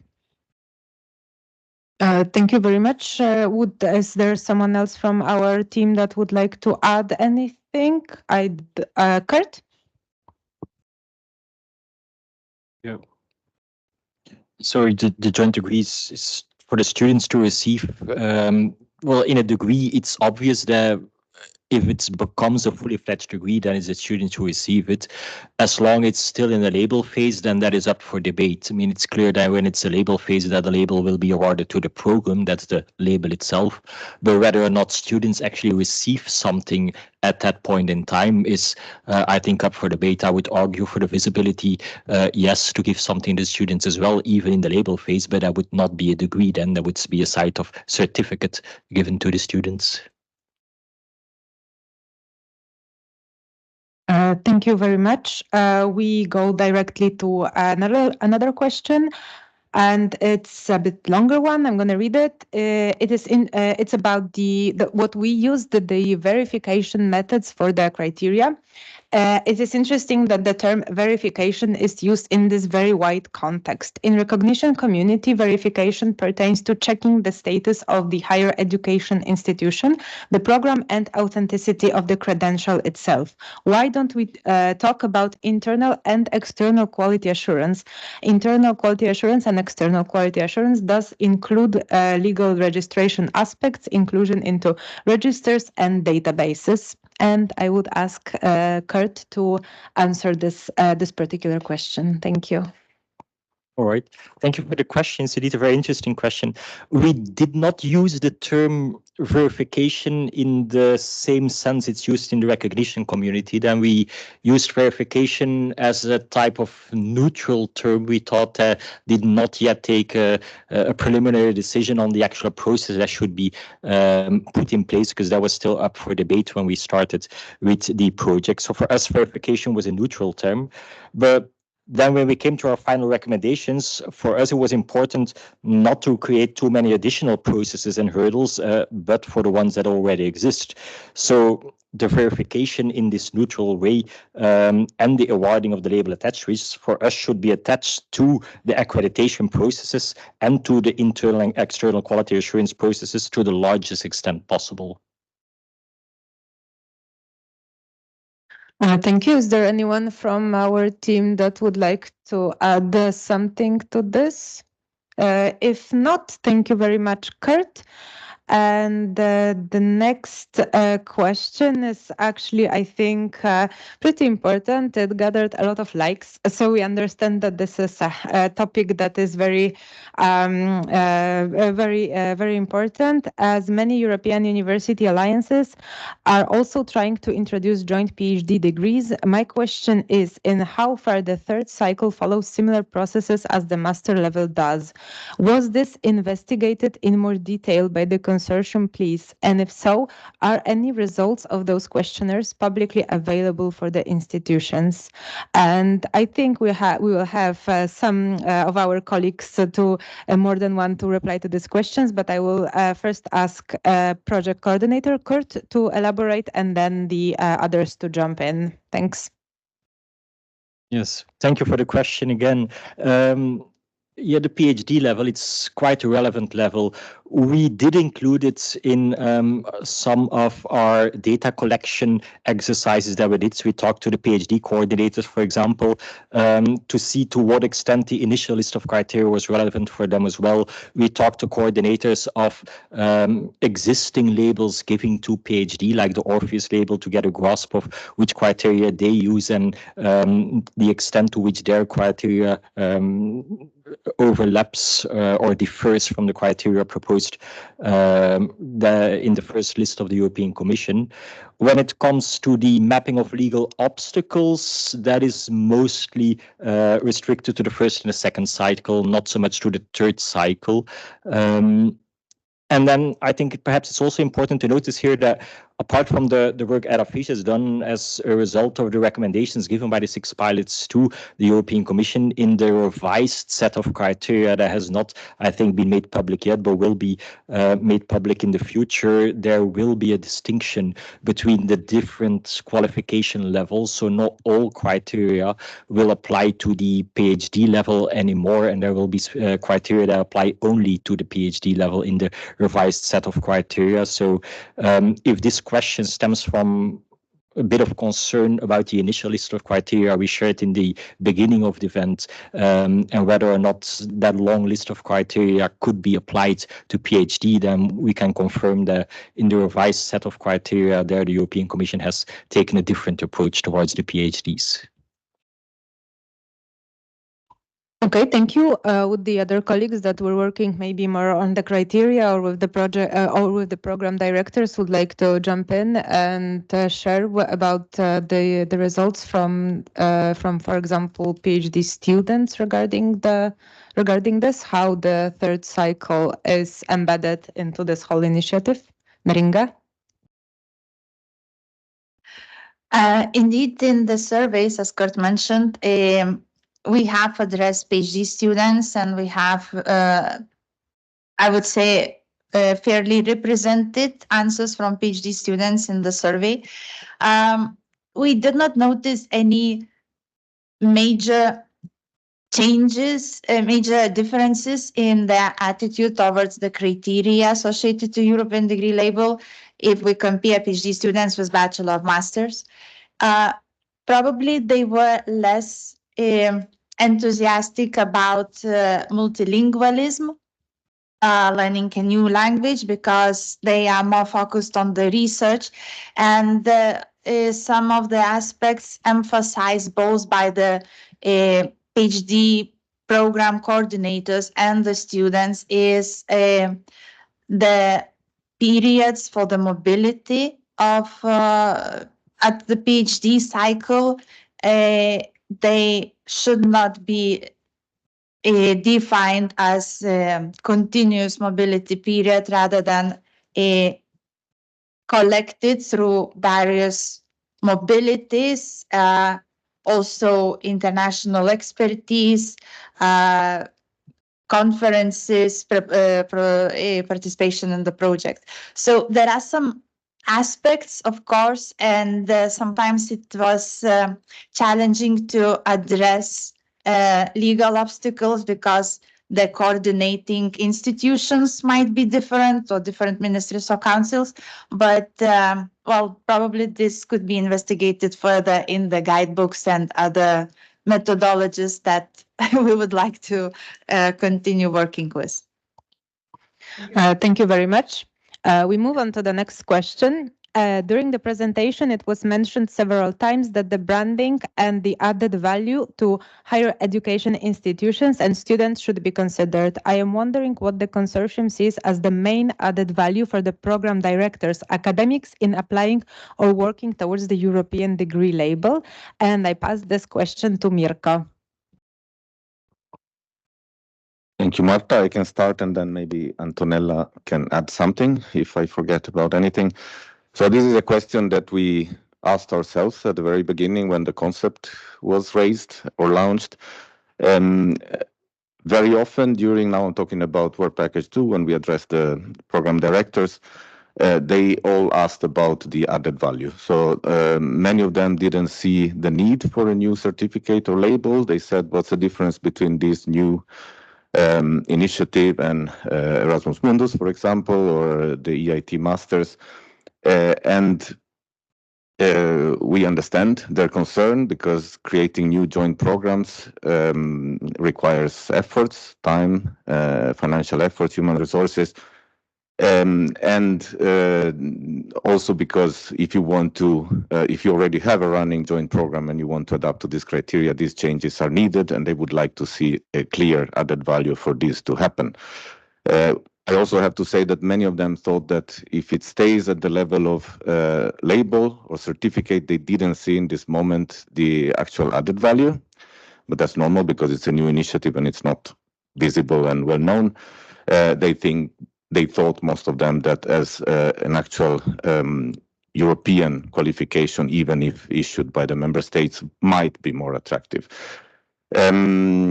So what they mentioned is that in order for them to make this effort or this extra step, they would like to see, again, some sort of financial support from the own university, from the member state, or in form of a European program for scholarships and seed fund for the development. They would like these to be attractive in some way, to provide higher attractiveness of the program, to give them some competitive advantage. And finally, the removal of the legal or regulatory obstacles, in the sense that some exceptions would be granted if you take this way. They expect the Commission, when it comes to branding, to actively promote the programs that will implement the criteria and will be labeled as joint European degrees, so that they would get the appropriate relevance and visibility. And they mentioned, for example, specific campaigns, a searchable database of all the existing joint European degree programs, not just as a repository, but also with a clear explanation of their intrinsic excellence compared to other joint programs. And when it comes to the students, because branding is, of course, also addressing the students, because otherwise these joint programs will stay empty boxes.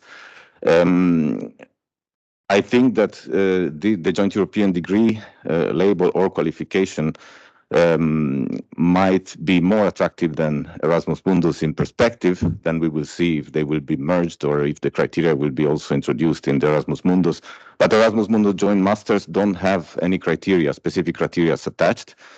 So the very difference is that in this case, it will be a subset of joint programs of higher excellence or higher quality, with a very clear list of embedded criteria. And this might make them more attractive in perspective, especially outside of Europe, when students from faraway countries that are not familiar with all our national differences, they know that if they apply for a joint European degree with this label, they have guaranteed that there is a higher quality, probably, but also a number of embedded elements. So most of their questions they might have about the joint program would be already automatically answered. And this might make them more attractive compared to other generic joint programs that don't have these clear elements highlighted or guaranteed inside. So multilingualism, embedded mobility, digital elements, and so on might help students to look more into this direction, because it will be clear what they are actually buying or going for. I don't know if Antonella has anything to add. Well, I just a small thing. I think that the answer was quite complete. I just like to underline the fact that the added value could be a proper recognition. That's something that come up also during the focus group. So to have the proper recognition of being director or coordinator of this program can be an added value, and something that both member state and European Commission should consider when address the assessment of the activity of academic and researcher in university. So I think that this could be an added value if properly addressed. Thank you. Thank you, Mirko. Thank you, Antonella. And we jump straight to the another question, and it's about the classification. Is it possible to create a classification of European study areas for European degree programs, which would have space for both multidisciplinary and transdisciplinary joint programs and awarded degrees? Joseph, would you like to elaborate? Yes. In one of the first versions of the criterions, there was the mention of the transdisciplinarity being embedded as actually one of the core essential features of the possible European degree. But discussing with national regulators, we indeed identified that in some of the countries, it is not exactly the easiest to accredit and register those degrees.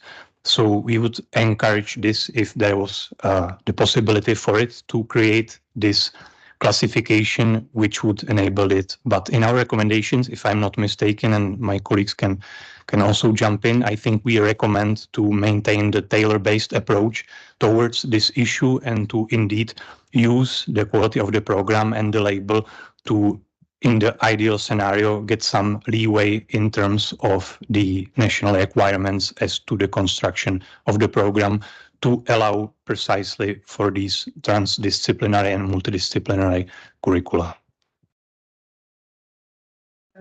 Thank you. Would anyone else like to, Mirko?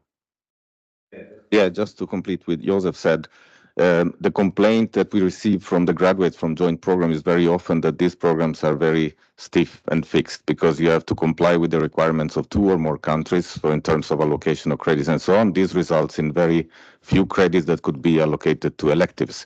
If you impose also the transdisciplinary approach or multidisciplinary approach, this could be even more reduced because you have to satisfy the requirements from even more diverse programs. So in this case, of course, it could be interesting, but in this case, we need necessarily the member states, the legislators to loosen up on these national requirements for the specific curricula. Yes, Joseph. And just quickly to add, the situation is even more complicated when we take regulated professions into account, which is also the reason why there is very few of transnational joint programs which would come from these domains, which is something we also try to address, and we propose some exemptions from the criterions to be more welcoming and accommodating for the professions that need to meet regulators of another regulators, not just the usual educational ones. Thank you. Thank you, Guy. The next question. There's some problem with the sound. No, it's okay now. Thank you. So the next question is very nice to us. Will ED-AFFICHE continue in a new format? I would very much like to. Would it be possible to join or to associate with our vision of the joint dual higher education degree? And Laura, our project officer, can I ask you to answer this question, please?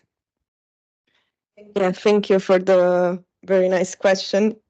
We are very, very proud about the collaboration that we created in the framework of the ED-AFFICHE project. And I believe it is a shared thought with the consortium that this will continue to exist in one way or the other. We are thinking already about an academic publication of the results of the project, and maybe to create a forum where we can continue exchange on the development of the European degree and possible challenges. We hope that the European Commission will continue to motivate this collaboration because the expertise created in the framework of this project, and not only of the 6 pilot projects, cannot be neglected. Maybe we could also think about on a forum with all the 6 pilots where we can exchange on the expertise gained in the framework of this initiative. And if we can manage to continue this collaboration, of course, we would like to welcome as many as associated partners as possible, because we want to be as much as representative as possible. We also received some feedback from non-associated partners during the project, and this feedback has been collected in our final recommendation. So definitely, yes. Thank you. Thank you, Laura. We still have 2 minutes of our Q&A left. So a question that was following the one on PhDs.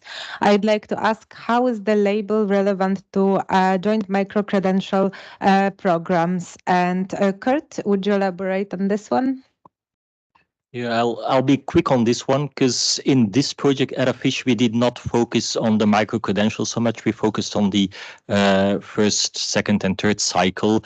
Although we know one of the other projects, I think it was the FOCI project, did this exercise in which they looked at the criteria for the European degree to see if and how these criteria could also be used for micro credentials. And I do not want to speak on their behalf. I think the result was that to a large extent it is indeed applicable or could be applied to micro credentials. Although I would urge all of you to go to the dissemination event and the closing event of the FOCI project and see what they have to say about the micro credentials. Yes, thank you very much. We have also a question in view of the current European policy experimentation called Topic Higher Education, which aims at national regional support to European universities alliances. I would like to ask whether you have any recommendations for future projects. Which aspects of the joint European degree should be further explored and piloted from your point of view? I will maybe answer this question, as I many times today said that I think that this is what we have done in the pilots, in the pilot projects, not only ED-AFFICHE, but other 5 pilot projects as well. It's just the beginning, and it clearly shows that still more clarity is required. But what we think is worth exploring further and that the projects could focus on is definitely to continue this database with legal obstacles as a living document, a living kind of repository of data from each member state, and to keep it updated and to talk to the authorities, to the legislators. We know that there has already been some changes initiated in some of the countries, and the dialogue has been also very productive. So it would be such a shame and a waste of everybody's work and engagement to kind of lose this momentum. So we think that this is something that is extremely important, and it somehow also goes beyond only the European degree itself. It will work for joint programs everywhere, and it will work for internationalization of higher education in Europe. So this is something definitely that we would require.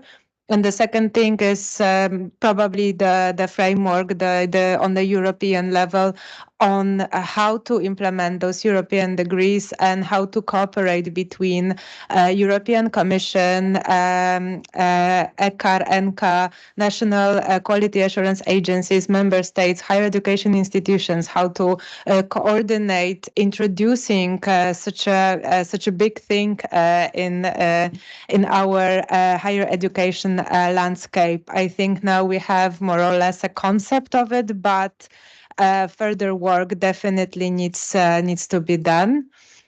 So thank you very much. That's the time we had for the Q&A. And now I will ask someone who has been there for the whole project, sitting behind the wheel, Blanca Buriolago from Charm EU, our communication manager for the project, to do a little wrap up of this whole final dissemination event. Blanca. Thank you, Marta. So I will be briefly mentioning the key conclusions that my colleagues have already done during their presentations. First, something that has come up quite a lot is that For the European degree label or joint programs or European degree, there are always different stakeholders, and we need to foster the dialogue and the collaboration between them. This is why we recommend the role of coordinator for the European Commission. And linked to that, we also recommend that in order for the European degree label to be successful, to allocate sufficient and specific funding. Regarding the inputs from the joint program coordinators, we also need to ensure that adequate recognition for teaching activities performed abroad are available for them. Regarding the mapping of legal obstacles for joint programs in all member states, it's crucial to complete the work that we have started. Working on legal obstacles in each of the states is obviously the next step. And ED-AFFICHE team, we are quite proud of the things that have been set in motion already during this 1-year project. But this dynamic needs to be kept alive, because in order to have a true impact, this work needs a lot of coordination. So we call upon the Commission to take on this role, and as they are the spearheading of the European degree project, which is creating a momentum to remove legal obstacles.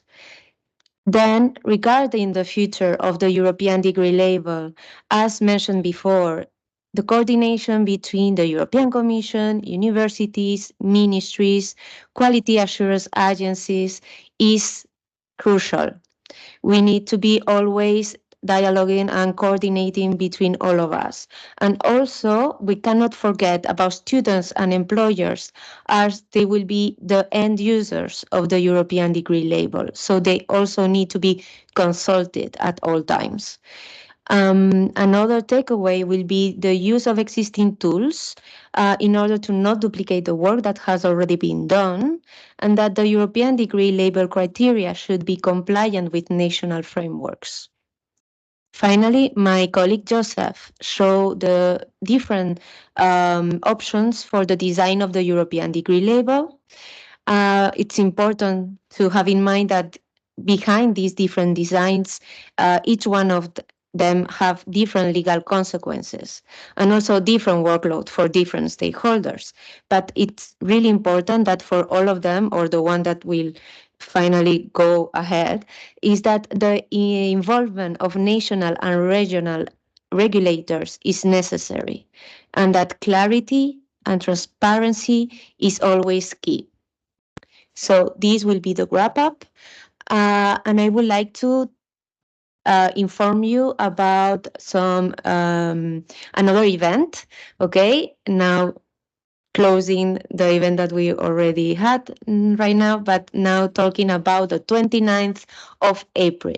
There will be a joint pilot event at the Université Libre de Bruxelles. This event is organized by the European Commission. During the morning, all the pilots on the European degree label will present the results, and during the afternoon, the pilots from the legal status for European University Alliances will present their results. We invite you to join us. This event will be streamed, and so the possibility to attend, it will be possible to attend online, and you will soon receive the agenda and the registration form for this event. Mark on your calendars the 29th of April.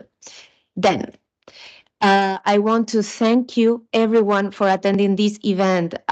We are really glad to say that at the beginning and during the peak of this event, we had 250 attendees, which is a success. And before the Q&A session, we had up to 220. So I think we made this presentation and this event quite interesting for us and as dynamic as possible. Thank you so much for your replies on Mentimeter and for staying with us until the end also. However, you will hear from us really soon. We will be sharing the presentations, the slides with you via email. And stay tuned on ED-AFFICHE, because on the 15th of March, we will be publishing the deliverables, okay, all our deliverables. So stay in tune with us on the 15th of March. Then I want to say a special thank you to all the stakeholders that have collaborated with us during this one-year project. This work has been done by the members from ED-AFFICHE, but also for a lot of people that are partners, full members, associated partners, members from ministries, quality assurance agencies, higher education associations, and we cannot forget to really thank the students and the employers for giving us their input and their feedback. We will be in touch, and I leave the space to Kurt. Thank you. As a project coordinator, I want to extend these heartfelt thank yous to all the people around this table and to the rest of our project management committee team online. With this select group of international staff, we managed to bring this project to a successful end. I think we already had an ambitious project proposal last year, promising to do a little bit more than was actually needed in the pilot call, but we ended up doing even much more than we promised last year, because we wanted to, and because we were enthusiastic together about collaborating jointly, united in a wish to advance, facilitate, and foster easier international collaboration in higher education. Now, in some sense, this pilot project was a nice metaphor for what a joint program is trying to accomplish. We did not clearly divide work packages. We did not work separately from each other. Instead, we worked intensively together for a year as a team, integrating all our efforts in a joint, and may I say also very pleasant team effort. If ever there was still a case to be made for the added value of joint degrees, then we all felt it throughout the metaphor of this cooperation. I do hope we can continue our work in this way as another, as a group, since it's been an honor for me being able to collaborate with all of you. And that being said, I think we reached the end of the dissemination event. Thank you for being present.